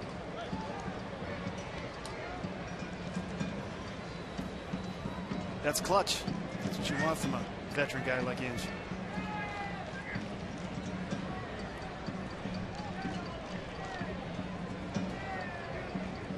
Weeks at 3rd, Smith at 1st. 2 outs here in the bottom of the 5th. Slider in the dirt. Inge swings and misses, and it's a 2-2 count. Pretty good break to this pitch. He sees it, but that ball really bottomed out and buried into that back foot. That's a pitch you see it, you think you're going to hit it, and then you end up trying to chase it, and it just disappears, and you just can't get it with your bat path. Fooled him pretty good there. See if Hinshaw throws it again. That pitch was way high. So 2-2 the count. You can see Inge choke up a little bit here with 2 strikes. Shorten his swing. He's got a good plan with 2 strikes.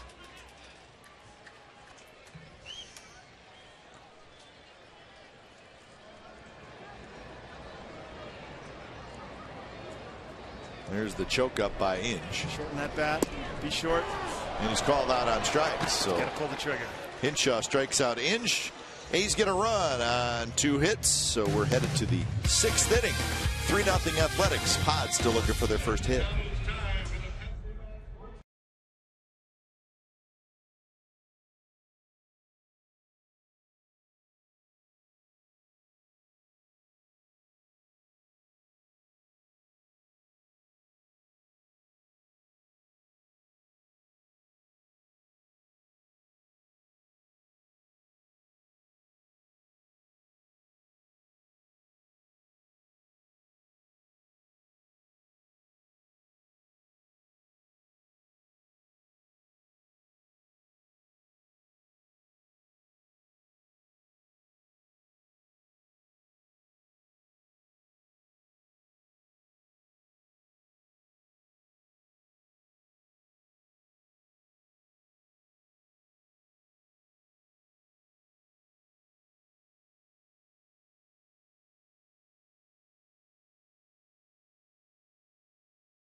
A's 3, Padres nothing. No hits for the Padres through the first 5 innings. So Tyson Ross has done his job. He has walked 3, struck out 4, and he has hit a batter. But he has not a lot of hit. And it's the top of the order for the Padres. Venable, Cabrera, and Headley.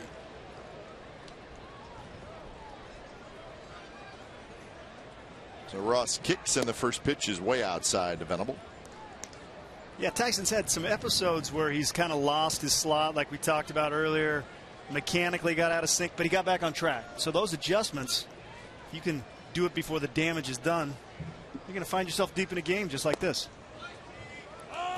Breaking ball strike to Venable, who has lined to left and flied to left. So 0 for 2.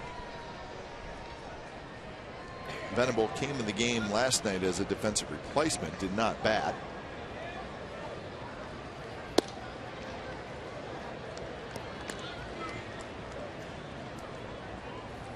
Cabrera will be next, and then Headley.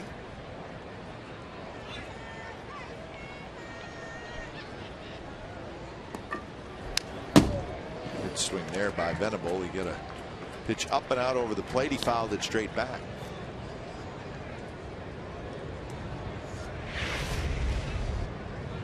Yeah, I think Will wants this one back. That ball is right where you'd put it if you were to put it on the tee. Tyson going to break there. Another fastball, 93 miles an hour, but up and away. Full count to Venable.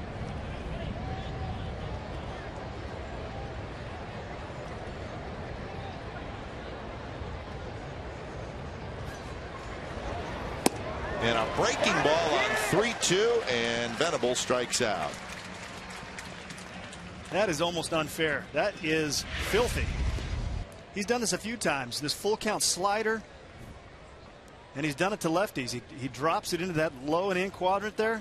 That is a very tough pitch, especially after you just ran a few fastballs up in the zone going away from you. You have one that starts up, drops down in that lower in quadrant. You got to tip your cap on those. So here's Everett Cabrera. A strikeout and a walk for the switch hitting shortstop.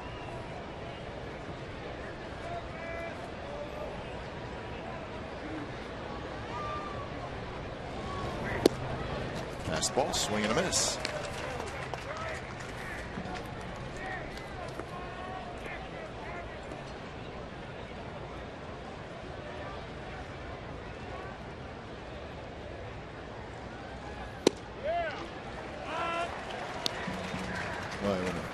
hitter takes a pitch like that, it'll be a big relief for the pitcher, and it makes you think he's looking for something else. That one was right down the middle.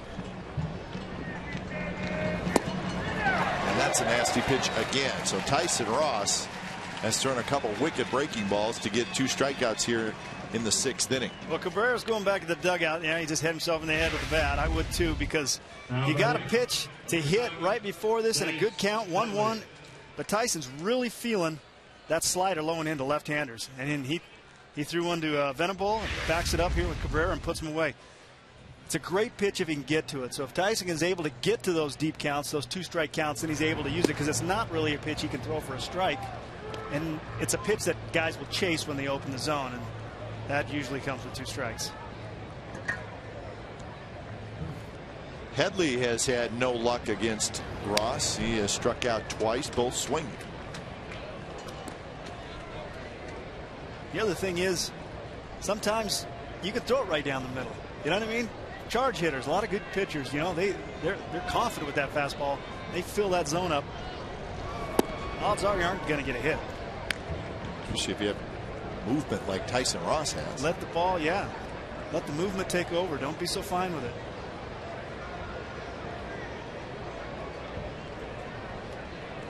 Two-one pitch to Headley. There's that breaking ball again, and it's 2-2. Here it is again. He's really feeling this slot.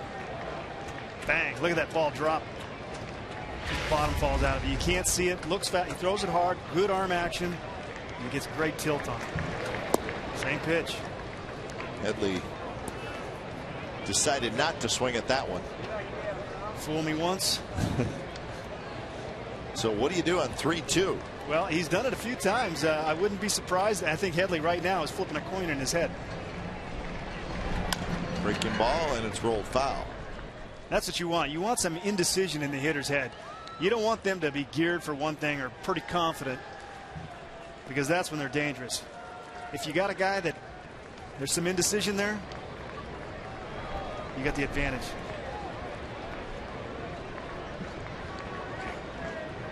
Even Tyson's taking a little time to get on the rubber. He's thinking about it right now. What do I do? What do I want? What do I want? Pitch number 91 coming up, and it's a fastball, and it runs away. So there's the walk. That's the 4th walk by Ross. Headley was flipping a coin, so was Tyson, I think, there. Now batting, number 18. Pretty consistent with the pitches by inning.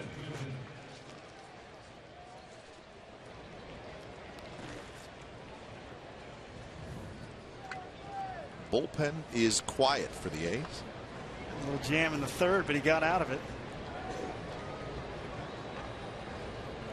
So the dangerous Carlos Quinton steps in, hit by a pitch in the 2nd, grounded out in the 4th. And Quinton got one to hit, and he fouled it back. That was a hanger. That was a hanger, and this is not a guy that's going to let hittable pitches get by him.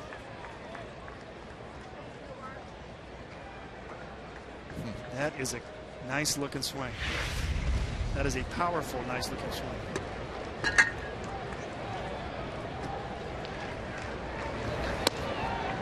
One's high, 1-1 to Quinton. Quinton did not come off the disabled list till the 28th of May.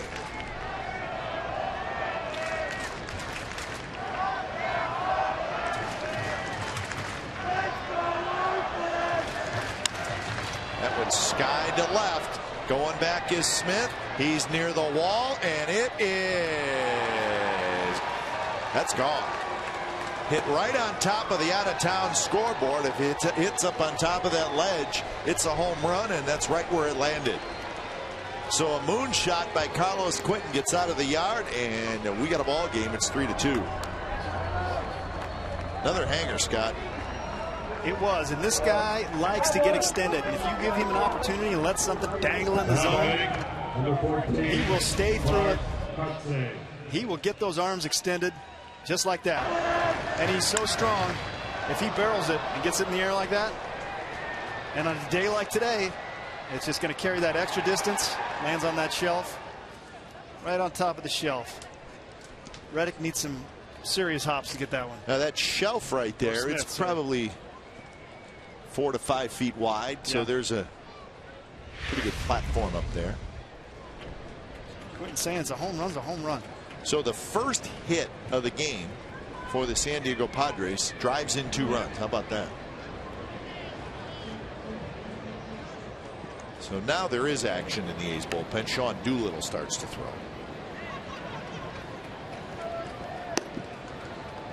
So Mark Kotsay steps in for Quentin, his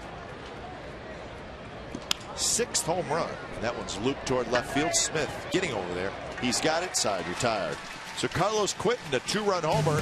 So we're going to the bottom of the 6th. It's the A's 3 and the Padres 2.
The Coors Light Freeze Cam.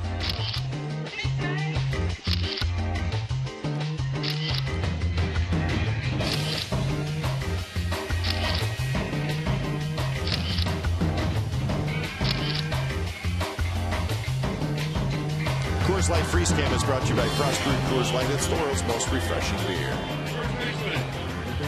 Well, we got a ball game now thanks to the Carlos Quentin home run. It's 3-2, bottom of the 6th inning. Hot day at the Oakland Coliseum.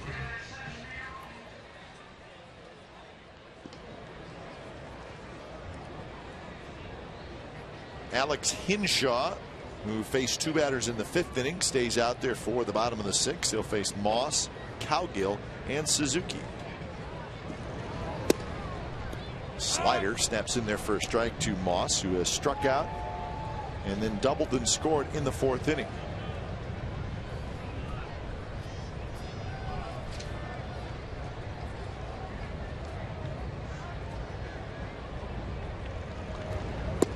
Another slider and another strike. That's a buckling breaking ball right there. Starts with a slider, but comes back with this curveball, a little bigger shape. Woo! You saw Moss lock up, do a little Elvis with that front leg. He got another breaking ball. That one looked like he was ready for it, and he had a good rip at it.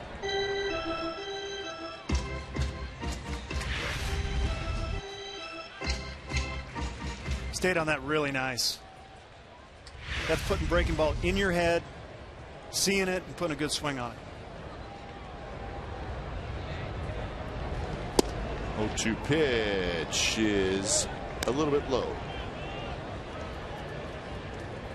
Moss has 10 hits with the A's, 6 home runs, 3 doubles, and 1 single.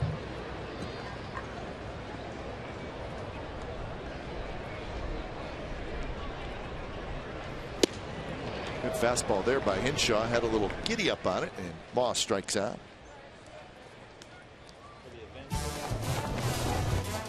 On Thursday, July 19th, it's the 7th annual Dog Day at the park, represented by Avoderm, Adams, and Nylabone. Fans are invited to bring their dogs to the park as the A's host the Yankees at 7:05. This year's event will feature a pregame pup rally and parade around the field. The rally begins at 5:20, where each dog will receive a goodie bag. For more information and to register for the event, go to oaklandathletics.com/dogday. One out for Colin Cowgill.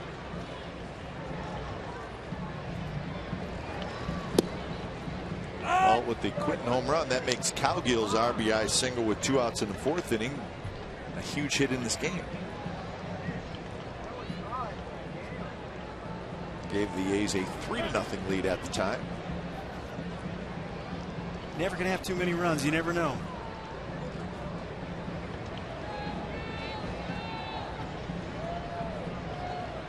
Cowgill also a ground out to third, so 1 for 2 in the game, hitting in the 7th spot for the A's.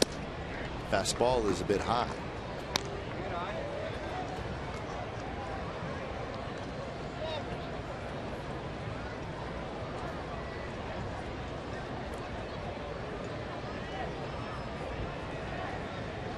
Cowgill seems like he's always dirty. Yeah, he was as a like kid. I bet he was uniforms. dirty. I'm sure every pair of clothes he wore was dirty. That type of guy. I like it.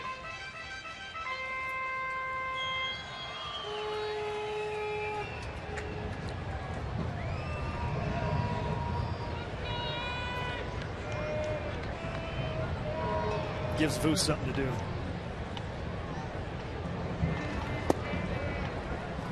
As opposed to running out on the field after your game-winning home run. That's right.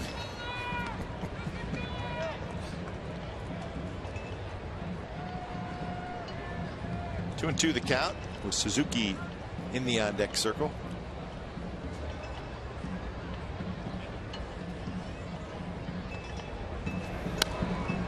High fastball. Cowgill had a rip at it, fouled it back. I think she's got a pretty good arm. That ball seemed to cut a little bit in on him. I don't know if he did it on purpose or not. Got on Cowgill's hands pretty good.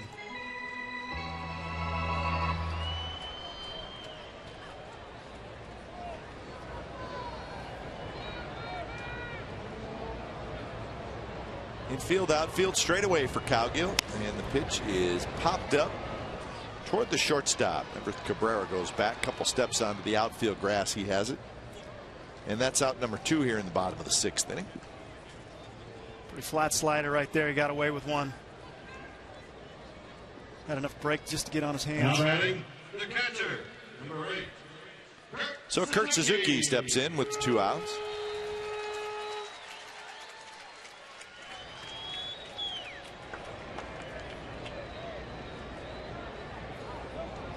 Kurt looking for his first base hit. 0 for 2 today, 1 for 6 in the series. He scored a run last night.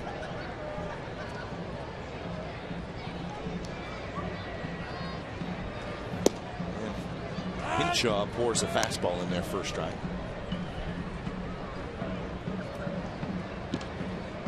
Doolittle still warming up out in the A's bullpen, so there's a pretty good chance he's the guy we will see in the 7th inning. Yeah, I'm betting he's coming in. I bet it's going to be a battle of the bullpens here on out. Yeah. Well, the A's will take a battle of the bullpens any night. They have a good one. Bullpen's been a rock for those guys, and that's always nice.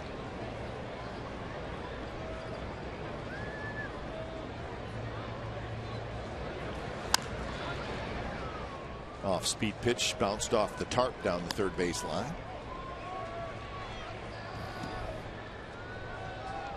Tyson Ross allowed just 1 hit today, but it was a 2-run homer to Carlos Quinton.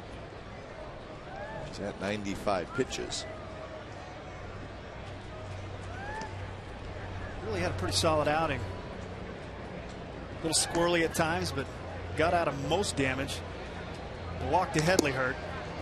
And a 1-2 pitch, swing and a miss by Kurt Suzuki. So a good inning for Alex Hinshaw, a couple of strikeouts, and we are through 6, 3-0, 3-2 A's.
June 5th of 2000, John Jaha with a walk-off single to center field in the bottom of the 10th inning, and it was off of Trevor Hoffman. It scored Jason Giambi, and the A's won game 1 of that series. They ended up sweeping the Padres, and that was 2000. That's the last time the Padres were here in Oakland. A's have been to San Diego 3 times since then. Pods are back. John Jaha off Trevor Hoffman. When it's time for a change, think Speedy Oil Change and Tune-Up, your oil change tune-up and smog experts. Sean Doolittle comes in for his 5th appearance. 5 innings, 10 strikeouts, just 1 walk so far. So these fans know the story. He has not been pitching very long at the professional level. But you wouldn't know it by watching him and seeing the results. He'll face Alonso, Maben, and then Baker here in the top of the 7th inning. 3-2, the A's hanging on. First pitch is a fastball that runs outside to Yonder Alonso, who has bounced out and then struck out, and he struck out into a double play as Kurt Suzuki threw out the runner trying to steal. That one's drilled to center. Coco racing back, still going back. He's near the wall. It's over his head. It bounces back toward the infield, and Yonder Alonso has a leadoff double. And Coco almost had it, and then he crashed hard into the wall. Yeah, Coco had a great first step on that, took a great angle, and almost came up. That ball was absolutely crushed by Yonder. Now batting, number 24. Fastball up. He gets extended, and he wants to get extended. Stays on it, drives it. Wall crept up on him. He was going pretty fast. He said, "Oh, I better look at the wall." No way he was catching that one. So here's Cameron Maben. The corner infielders, Moss and Inge, come in to the edge of the grass. And Maben swings and misses.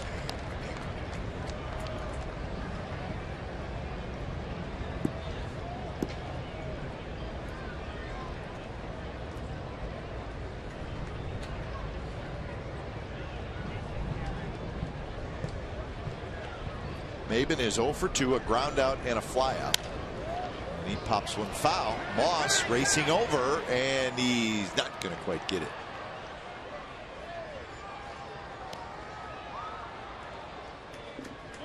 So 0-2 to Cameron Maben. It's a long run. That's a sun ball too at this point in the day.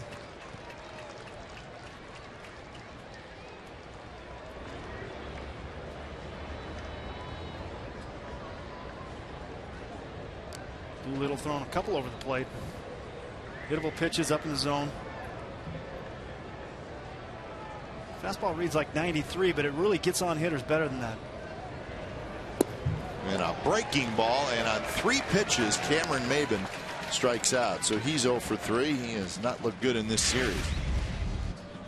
Well, this isn't fair, really. This ball, that looked like it gained speed through the arc. 21, John Baker. That covers some distance. That's a tough pitch to hit. So 1 out for John Baker, lefty on lefty. Amarista, another left-handed hitter, in the on-deck circle. So Doolittle is going to have his chance against the left-handed hitters.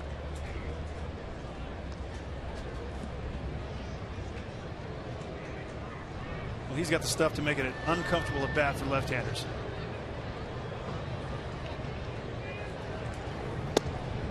There's a strike. 1-1. Baker with a couple of fly balls to left field in the game. Ability to throw that and fastball counts is going to really be a huge bonus, especially pitching deep innings, deep in the game. That fastball very close, just a bit low. Close pitch, quality pitch.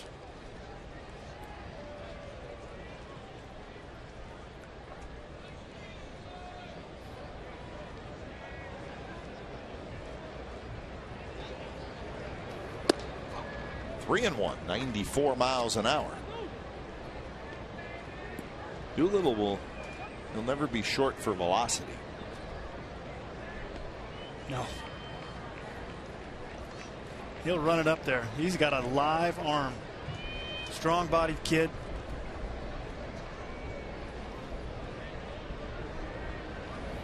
Three-one pitch, strike. Baker could not pull the trigger, and now a full count.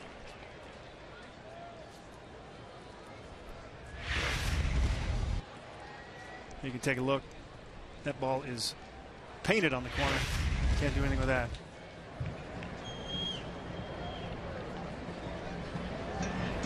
Three-two pitch, and Baker, a little emergency swing on a breaking ball. Great job of protecting there. That's a tough pitch to hang in on, let alone get a piece of. Baker sees it, and the ball's really breaking away from him. Has to get his seat out of the way to bend over and just touch it and fight it off. Nice job.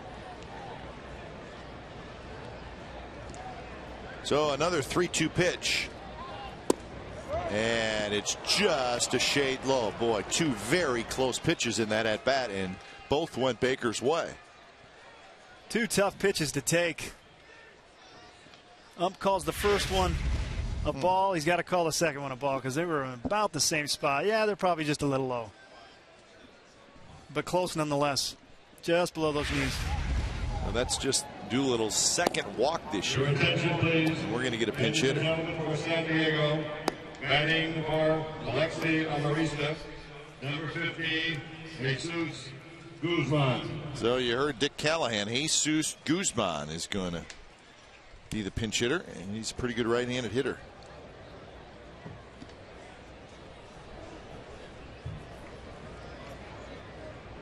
Six for 16 as a pinch hitter.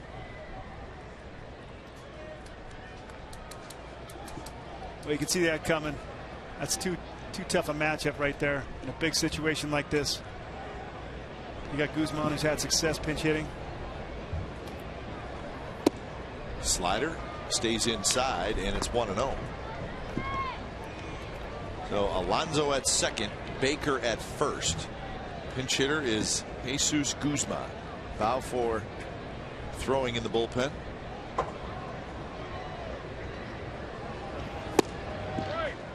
And that one called a strike. Well, now we're not sure what it's going to be. That one looked lower than the other two. Well, he's throwing darts at a real small area, and that area is right on the gray part of the strike zone. If you show you can do it enough, they'll start getting that pitch. Strike two inside corner, 1-2.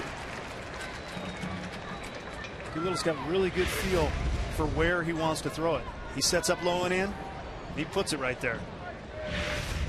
That's a pretty special touch for a guy that's just starting to pitch. And with a power arm. Slider, and it drops low, blocked by Kurt Suzuki. Even the count at 2-2. The Padres bullpen is quiet.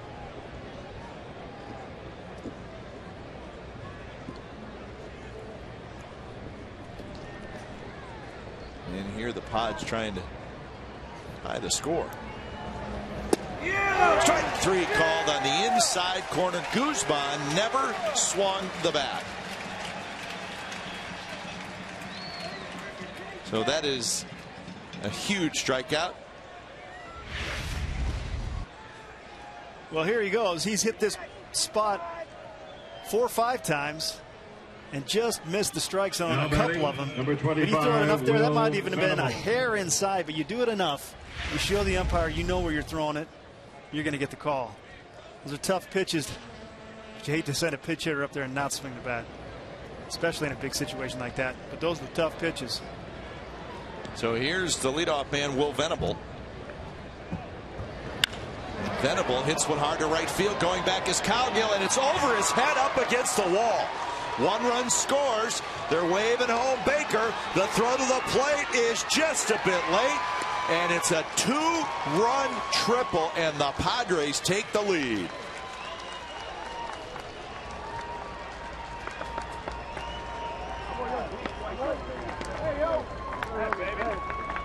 So Venable did not wait around. He swung at the first pitch he saw, and it was a hanger. It was a hanger. It was the first hanger he threw on the first pitch. If he probably would have got it down, you could tell he was just trying to get a first pitch strike right there. And Venable being aggressive, knowing that that first pitch might be the only one, the way he's dotting the low parts of the zone. He made him pay for it. Big hit for Will Venable. So here's the switch hitter, Everett Cabrera. It did not go as a triple. It went as a double. He went to third on the throw. So it's a double for Venable, 2 RBIs. So now you got to get Cabrera, keep the deficit just 1 run. There's a strike. Well, you definitely don't want to give in here.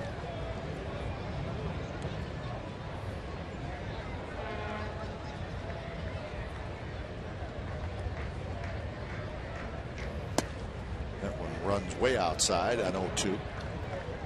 Cabrera has struck out twice and walked.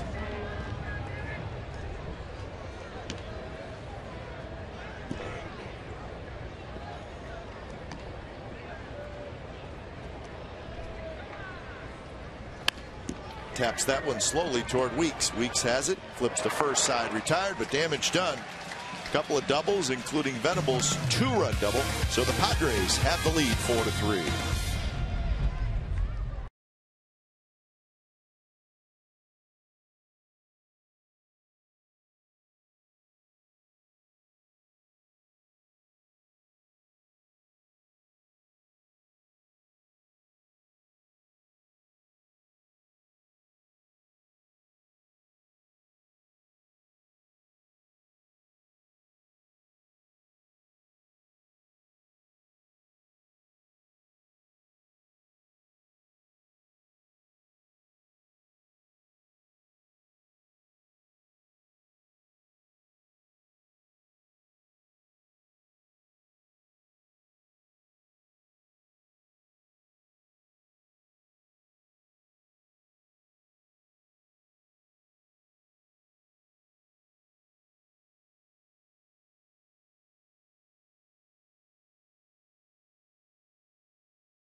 On Comcast Sportsnet California is brought to you by Chevrolet and their award-winning cars, trucks, and crossovers, and by Jack in the Box.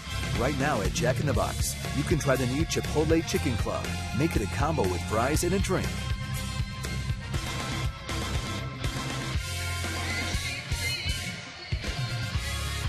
Well, the Padres get a big hit. 2-run double by Venable. So now the A's trail 4-3, bottom of the 7th inning. Venable checking his game ticket. What's my seat number? Oh. What could he possibly be looking at? Maybe it's a nice poem. Like a hotel room key or something. Lucky something. Jesus Guzman stays in the game. He's playing second base. And Alex Hinshaw stays in the game. So Bud Black likes what he sees from his left-hander.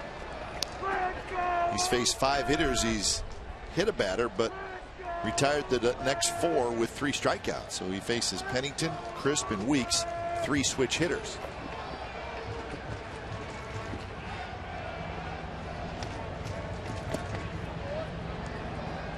Now the Yankees won again today, so they have won 8 consecutive games. There's Thatcher throwing. Also joined by Dale Thayer. So lefty and a righty.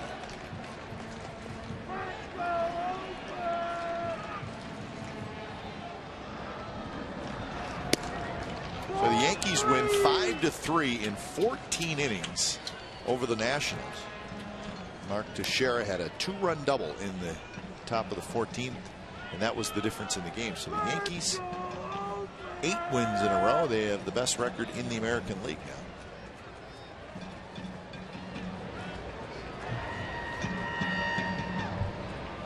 3-0 pitch.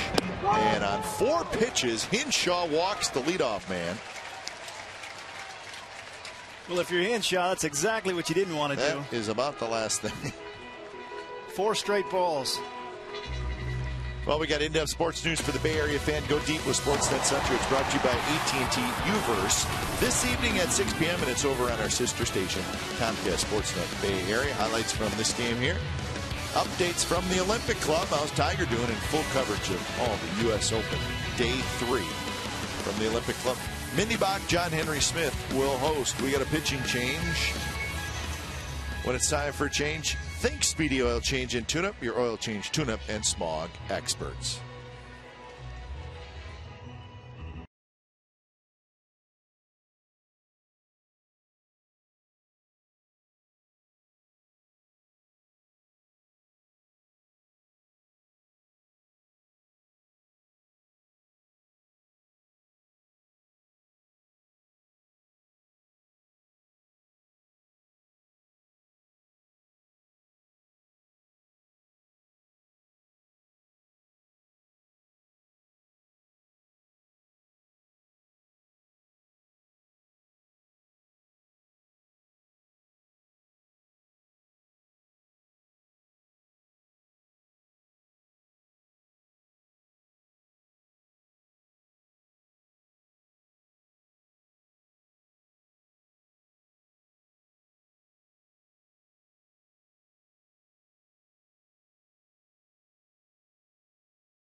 Comcast Sportsnet California is brought to you by Provident Credit Union. Provident Credit Union's super reward checking is better than free.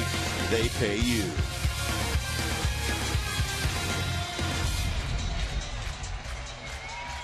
So the A's trailing 4-3, but they have their leadoff man on here in the bottom of the 7th inning. Padres go to another left-hander, Joe Thatcher. He's pretty good. 27th game for Thatcher. Yeah, he's real good. He's got a funky delivery. Yep. Steps across. He's got a low, slingy sidearm slot. Tough versus left-handers. Tough versus everybody, really. And the first pitch is lined right at the shortstop, Cabrera. So Coco Crisp hits a bullet, and Cabrera was standing right there, and that's out number 1. Coco's ready. Now batting second baseman, number 19, Jamal. Can't do anything about that. Hit it right at him. I like the aggressiveness right there early in that count.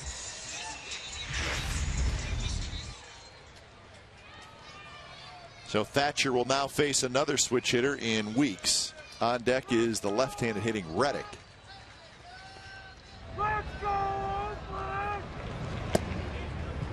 It was back in 2007. The Padres traded Scott Linebrink, who at the time was really one of the better setup men in really the National League. They traded Linebrink to the Brewers.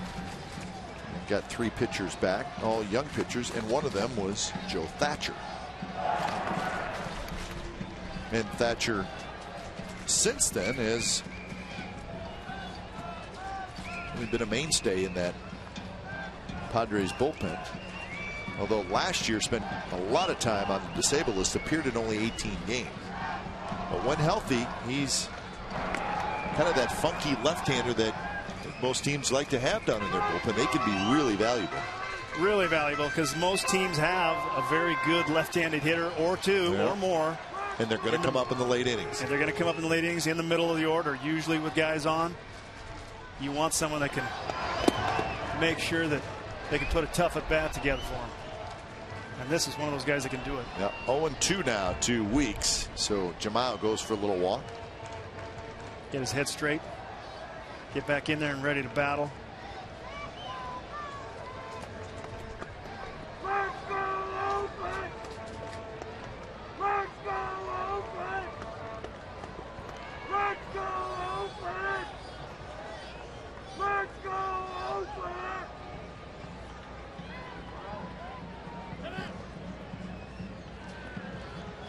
Thatcher's pretty slow to the plate, but he's got a decent move to first. So if Penny can figure it out and read him, he'd have a chance of getting his bag.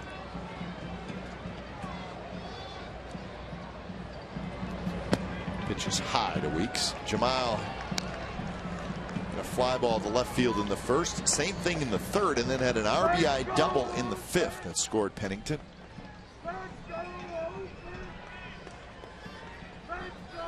Pennington on base 3 more times today, so he has not been retired in this series.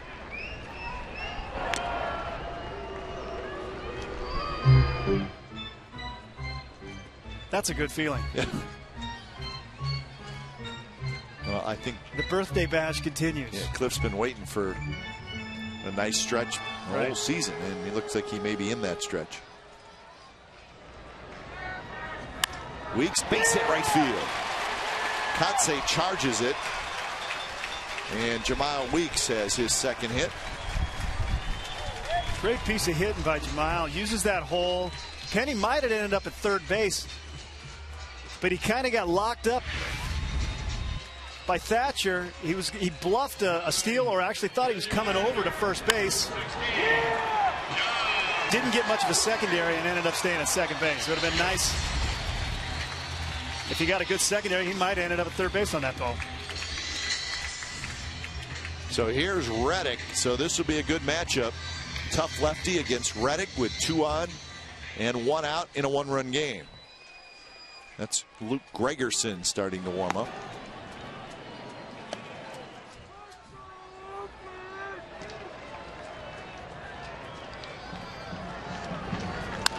Reddick bounces one toward first, and Alonso's going to go to second to get the out there.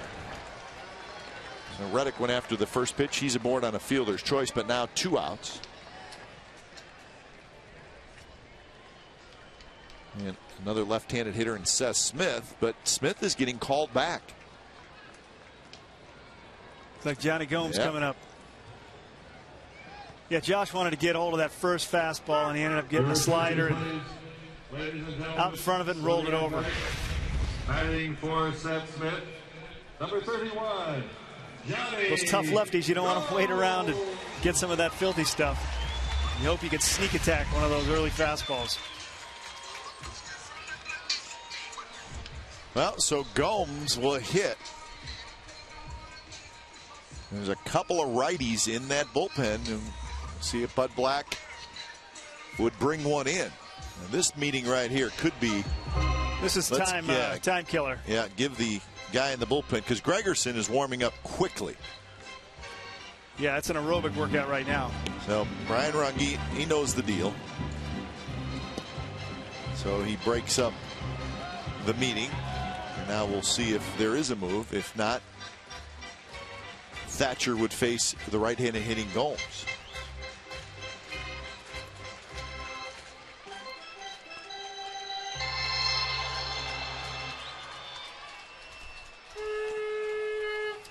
So Gomes is ready to go.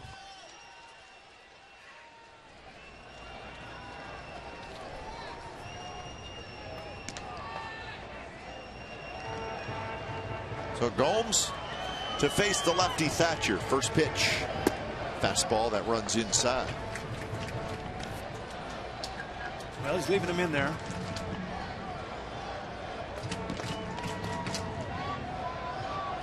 Six homers, 16 RBIs for Johnny Gomes.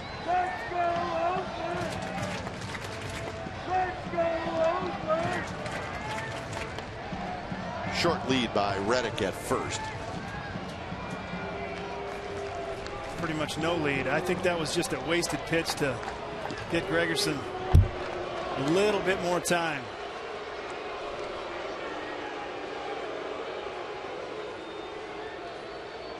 Bud didn't feel comfortable with that matchup. I can't blame him.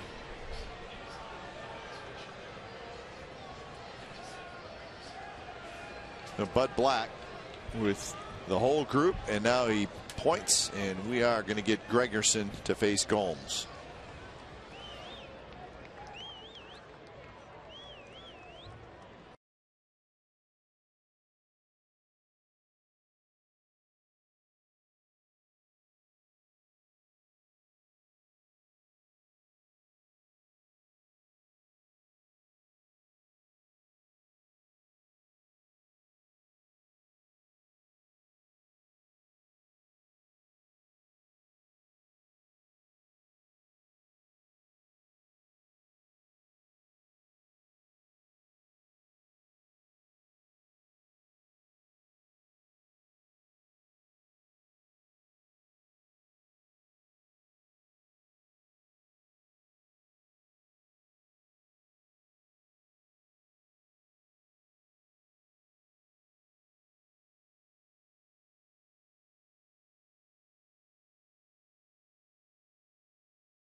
Finale tomorrow. The lefty Clayton Richard against the right-hander Bartolo Colon. So Richard and Colon, and it all gets started right here on Comcast Sportsnet California at 12:30 with A's pregame live, and then the ball game the shade after 1. So Richard and Colon in the series finale. Then the A's will have an off day, and then they'll get set for the Los Angeles Dodgers, and it looks like Brandon McCarthy is going to make the start on Tuesday in Game 1 of that series against the Dodgers. So McCarthy scheduled to start today, but shoulder a little bit sore, so they moved him back. But it looks like Tuesday for McCarthy, so that's good news. Yeah. That's good news. But here's Gregerson. The deal on Gregerson, he's got a good slider, and you're going to see it right here. He's got a good slider, and he throws a lot of them. This was Wednesday night. Gomes came into the game and homered. One thing about Johnny Gomes, when he steps into that batter's box and digs in, he's got one thing on his mind, and that is to impact the baseball. He walks up there with intent. Intimidating guy, but as a pinch hitter, he's really struggled. And remember, the count is 1-0 as Thatcher threw a ball to Gomes and then was taken out. He's 0 for his last 34 pitching. No, 1-0 pitch is not close, and it bounces in front, and the run's going to come in to score, and just like that, we're tied. That was an unbelievable read by Pennington right there. He broke like he knew exactly what was just about to happen. That ball did not get very far from the catcher. It got just beyond him to go in front of him. He does a pretty good job of blocking it, Baker. That's a very tough pitch. Pennington immediately was on his horse coming home. Great read. Now there's your look. Oh, man, that's unbelievable. He read it perfect. That's all Pennington right there.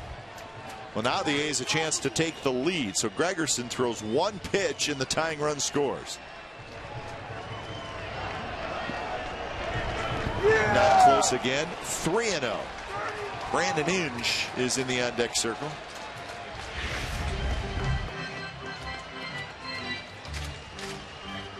Baker's a little late getting to that ball. That is a really tough, hard slider.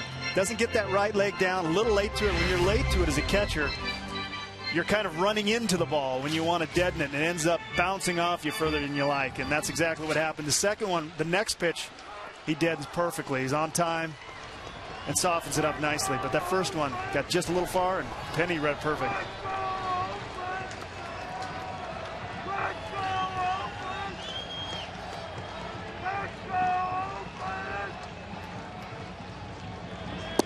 And that pitch is in for a strike. It's one of those things you don't get to practice those blocking of that slider when a new guy comes in. He throws you a couple of those get-me-overs in between innings, and or when he comes to warm up. And then all of a sudden he breaks out that A-game one. Tough for a catcher. So 3-1. Gomes will be ready to rip here. And he does. Deep to left. And that baby is gone.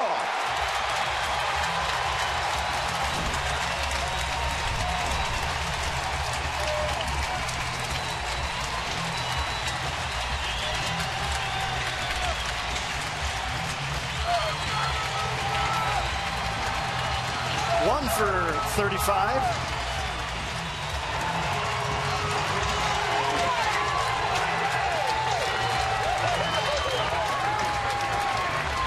Well, Johnny Gomes worked a good count.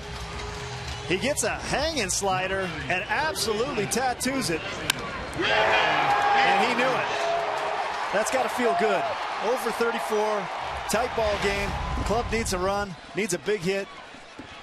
And you hit a hooded 3-iron over the 362 side.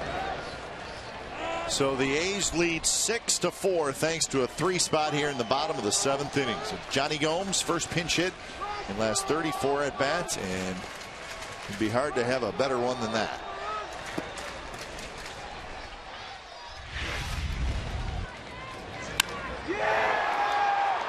I think the sound says it all. He got every bit of that.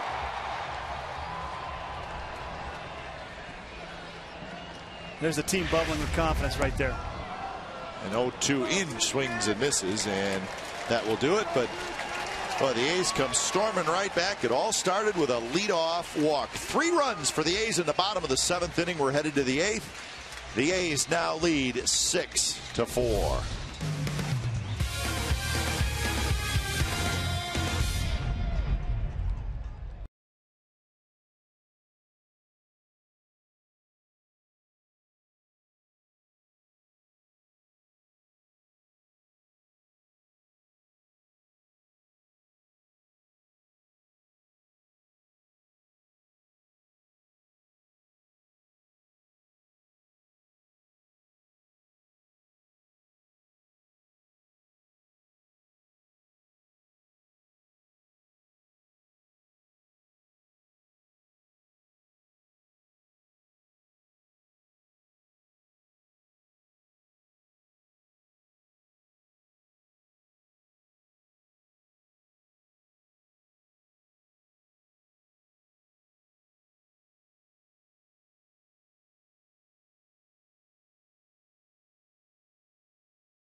Only the Chevron credit card gets you free A's tickets at the Coliseum box office.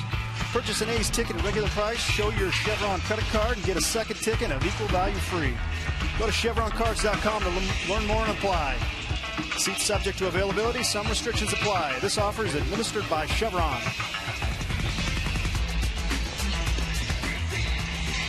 Well, the A's with the 3 spot in the bottom of the 7th inning. So now a 6-4 Athletics lead over the Padres. When it's time for a change, think Speedy Oil Change and Tune-Up.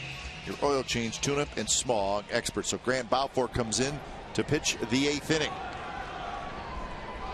He'll face Headley, Quinton, and Kotze, 3, 4, 5 hitters.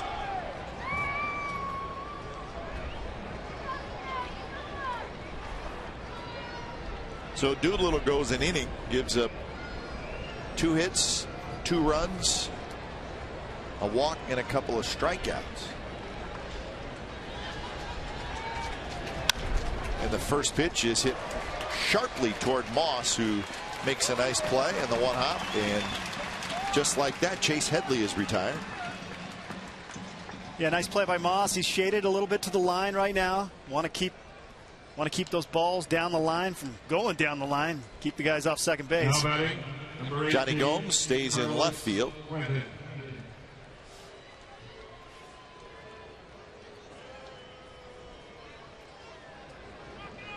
So that'll bring up Carlos Quinton, and a good time to face Quinton would be with the bases empty, and that is the case right here, especially with just a 2-run lead. That's right. This guy is danger. 2-run homer. That was in the 6th inning. It made it a 3-2 game.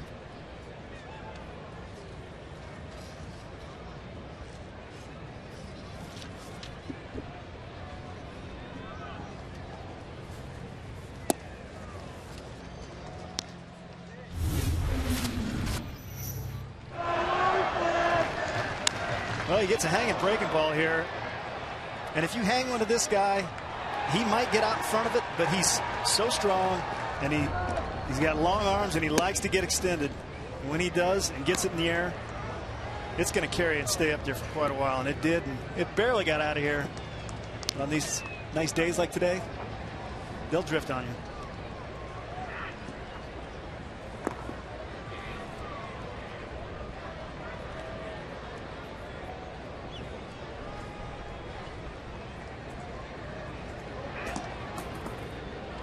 3-0 the count. So Balfour goes for a little walk. Now he's ready.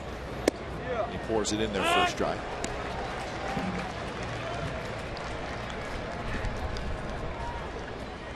At this stage, you don't want to put guys on. You want to have even Quinton hit his way on.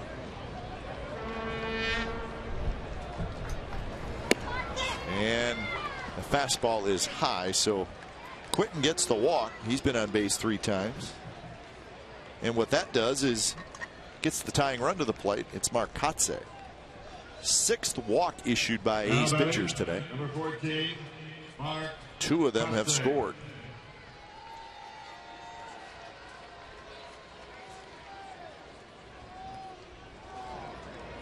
Can't defend walks.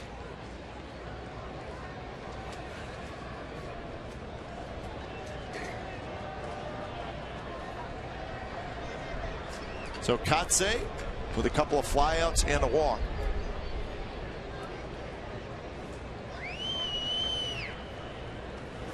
And the first pitch is on the outside corner, first strike. Yonder Alonso, a left-handed hitter, is in the on-deck circle. Kotze's hit the ball pretty well a couple times to left field. Expect to see them try to keep him in the big part of the park over there. Keeping the ball away from him.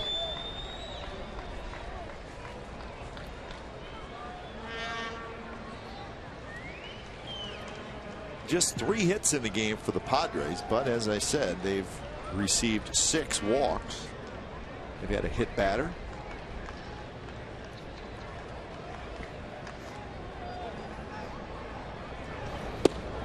Strike 2. Outside corner again. Kotze watches it.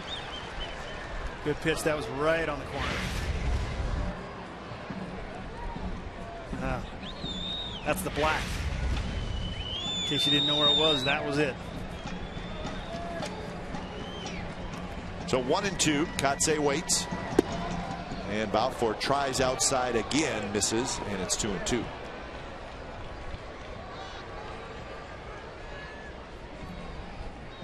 Oh, Mark Kotze will always give you the good at bat. Always gives you a good at bat. Knows the zone, knows the situation. Fights that one off on a high fastball. One thing is, you get older, your bat speed might go downhill. You might get a little slower, but one thing that stays is instinctive hands. And he's one of those blessed guys with just hands that find the ball.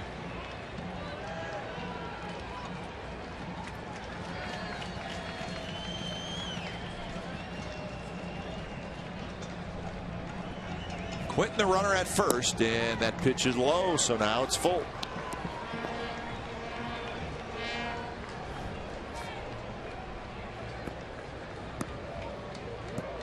Quentin not a real fast runner. See if he takes off anyways. His lead is a little bit bigger, but he's not going anywhere. And that one's lined down the right field line, and that's trouble. Quentin's going to round second. He's going to dig for third. He'll make it easily. And Mark Kotze, good at bat. And he rips one down the right field line. So first and third, one out. Patient at bat. Waited for his pitch. Knew he had the hole. Finally got it and lined it in there. Professional at bat right there. So Kurt Young's going to come out and chat with Balfour. Was waiting for that pitch the whole at bat. Balfour did a good job of working him away, keeping the ball away. It's a big part of the yard. And really lucky that only in win for a single.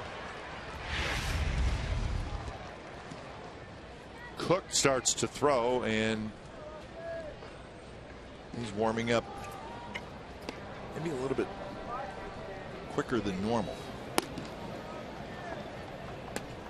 So Alonso is a hitter, a left-handed hitter. Maben, the on-deck hitter, a right-handed hitter. Now batting, number 23, Yonder Alonso. So here's Yonder Alonso, who doubled and scored in the seventh. He hit that ball off the left center field wall, leading things off last inning.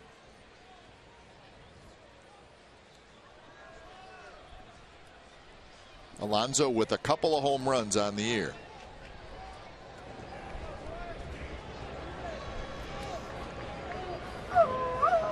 First pitch is a breaking ball, and it's a good one for a strike.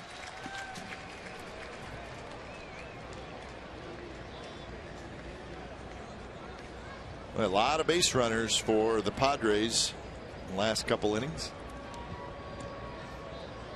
They scored 2 in the 6th, 2 in the 7th, and that one fouled at the plate. So now Balfour ahead in the count, 0-2.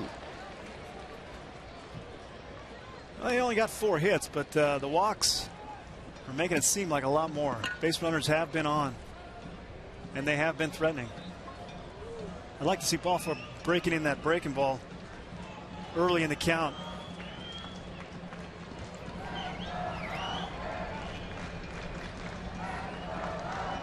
For the quick look and the pitch, and the fastball is high.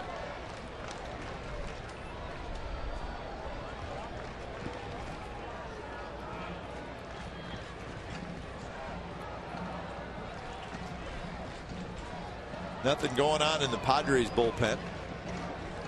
Hooked in the A's bullpen. Breaking ball, and just getting a piece of it is Alonso. It rolls back behind home plate.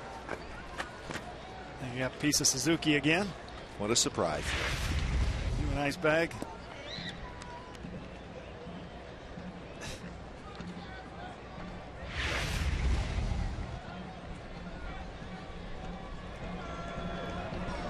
Pitch number 18 for Grant Balfour.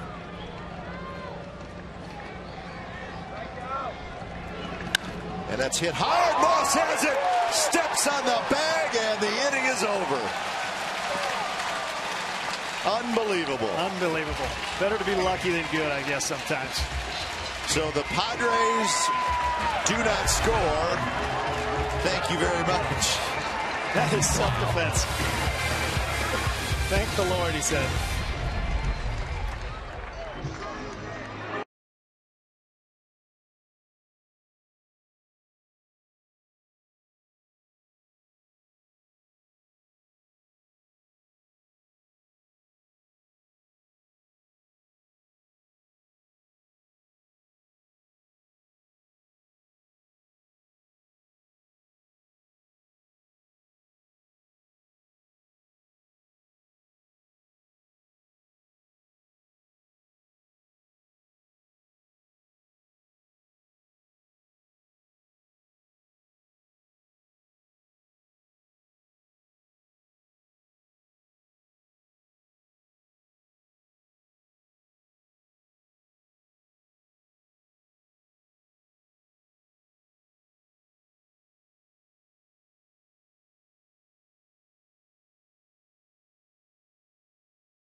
way!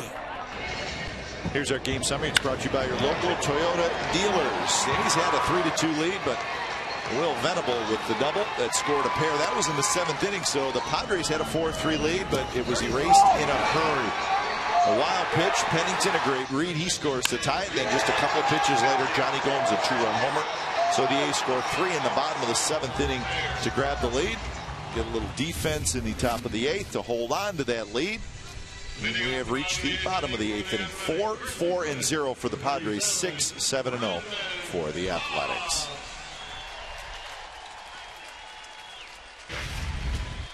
So Brandon Moss leading things off here in the bottom of the 8th inning. There's a new pitcher for the Padres. When it's time for change, think Speedy Oil Change and Tune-Up. Your oil change, tune-up, and smog experts. The right-hander Dale Thayer comes in.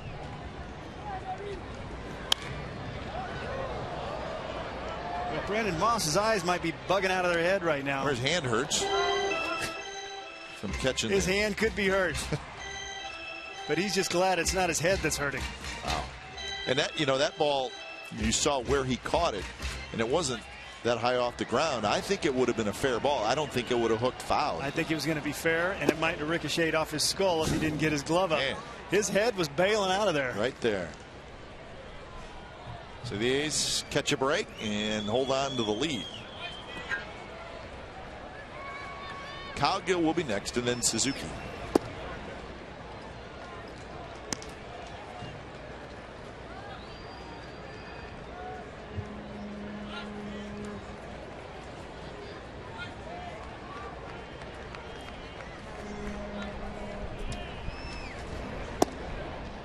Close pitch, and it's a full count.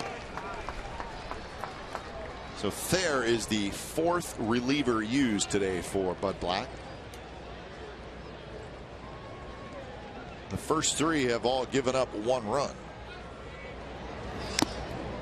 Foul tip hung on by Baker. Well, here's your play, Scott. You were first baseman. Yeah, these plays kept me up at night. That ball not only is hit hard, but it's hooking. Oh. And you can see his head getting out of the way. Yeah, and I think it would have been a fair ball. I think it would have been too. That right there is the advantage of not being real quick, where you don't get off the base with the pitch very well. And that ball was hooking in. It was going right at his noggin, and he got his glove up and then got his head out of the way, and thankfully it found the middle of his glove. Gets about a step off the line. Wow. It knocked him over. And his hand's hurting, and he's saying a small prayer on the way back to the clubhouse or the dugout. Wow. Still shaking his head. That could be the strikeout, though. Alonso was not happy. Can't blame him. Can't blame him. Big situation. He did all he could. That ball was stepped on. Cook's been throwing, so he's ready to roll.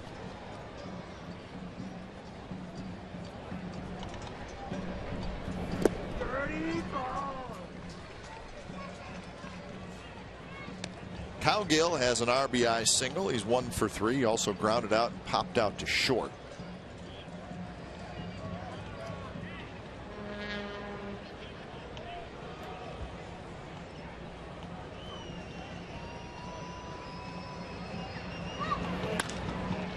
This one hit down the right field line. It's going to be a foul ball and a long run for Katza, and he can't get it.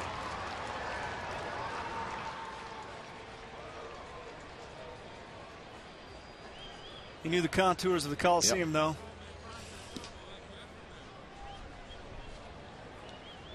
He took that good route to it. New life for Cowgill, though.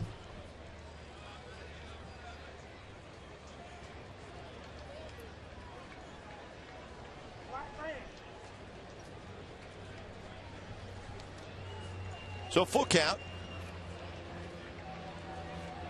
He's with 7 hits in the ball game. Gomes with the big home run. Cabrera with a shortstop, juggles, and then he guns it to first, not in time. There was a slight juggle, and with Calgill running, you're probably not going to get away with it. Well, Calgill hit that in the dirt. Knew it was a routine ground ball, but he put his head down and absolutely started trucking. And because he did that, that slight little hesitation, that double clutch, enables Calgill to get there on time.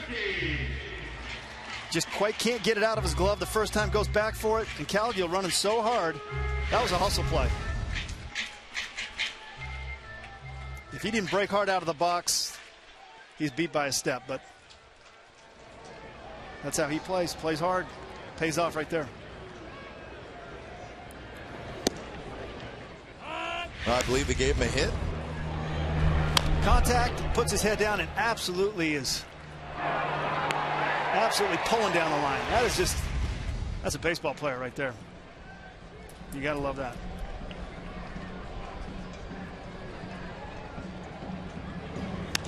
Suzuki pops it up near home plate, and the catcher Baker takes care of it.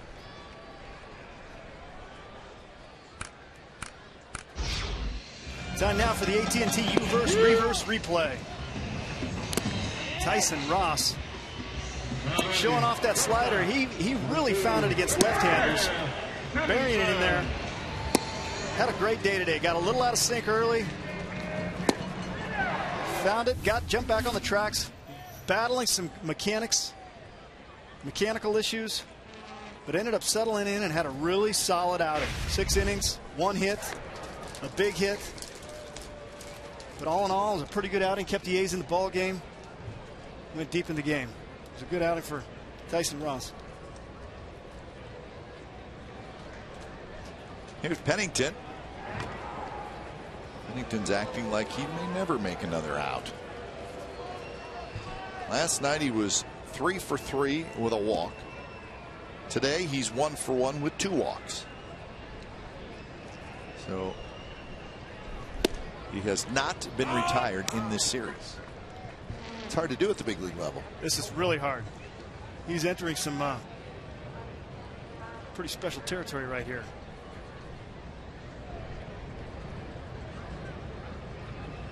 Calgill bluffs and stays at first, and the pitch is called a strike, so it's 0-2. Come on now, 2 battle now, huh? Battle. Well, you wonder if Pennington's given Calgill a pitch or two to try to steal a bag. He could. He could. Thayer's not the quickest to home. He does have a slide step.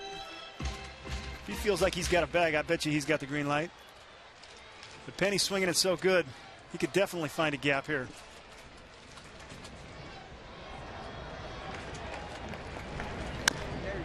That one just dribbled foul up the first baseline.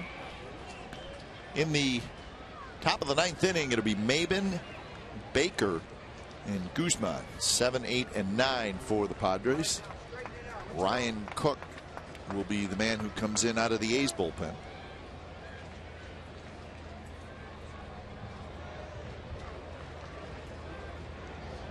So another 0-2 to Pennington. Calgill is running this time. The pitch is in the dirt, and he'll steal it without a throw.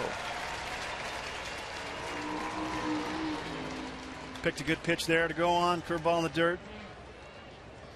So steal number 3 for Calgill. Oh, wouldn't hurt to add an insurance run.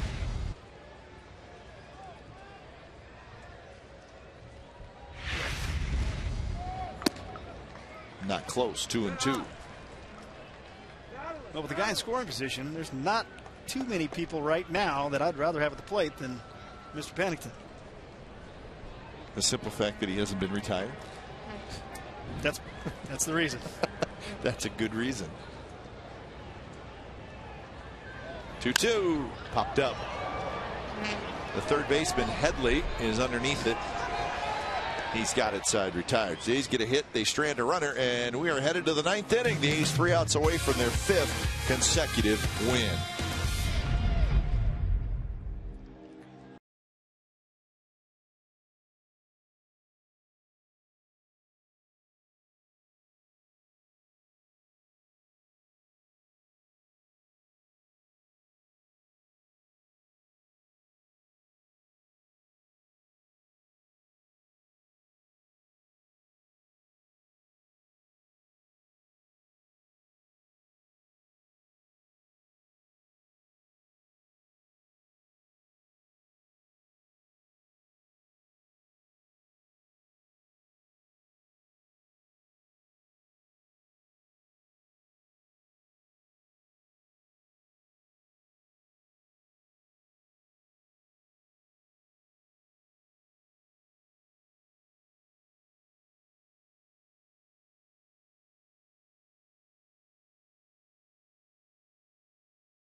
6-4 A's lead, trying to win their 5th consecutive game.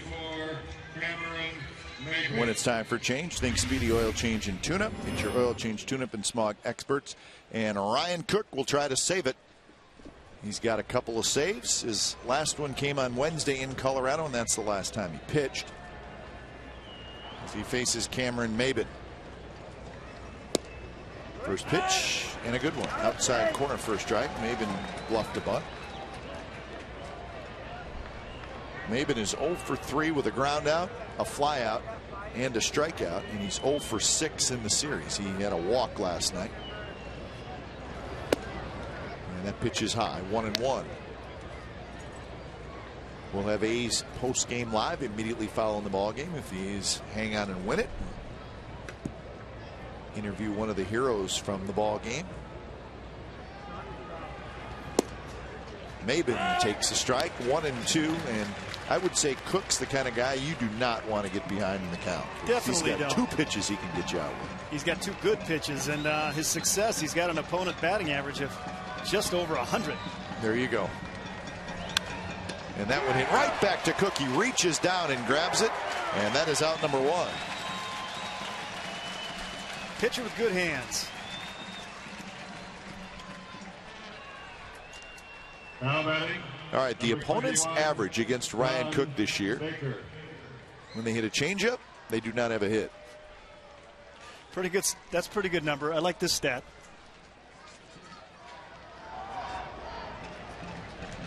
There's not a lot of success right there. If you're going to get him, you got to get that fastball. It's only 96. If I'm Suzuki putting down fingers, I'm like, well, I really can't put one that's bad down. And there's the fastball, 95, but a little off the plate. Good movement, just missed. Baker is 0 for 2. He walked and scored in the 7th inning. And there's a high strike. For tomorrow, Bartolo Colon and Clayton Richard. Our coverage starts at 12:30 right here on Comcast.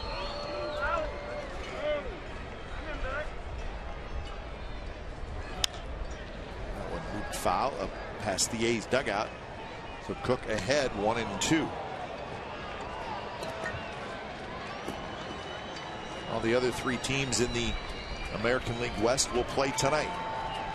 Texas hosting Houston, the Angels hosting the Diamondbacks, and the Mariners hosting the Giants.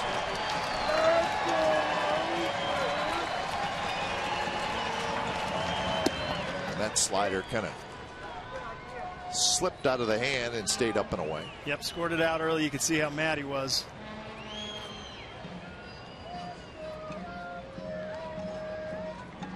At this point in the game, you don't want to waste pitches.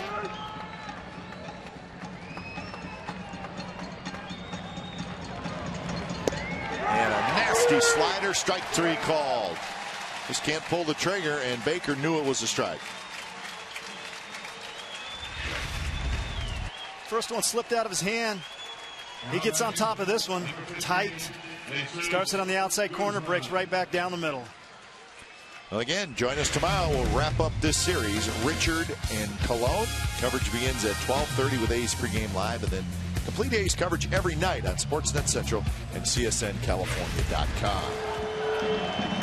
Slider to Guzman in for a strike. This looks like he has a slider that he can throw for a strike, and then one that's a little bit harder that you can get a strikeout with.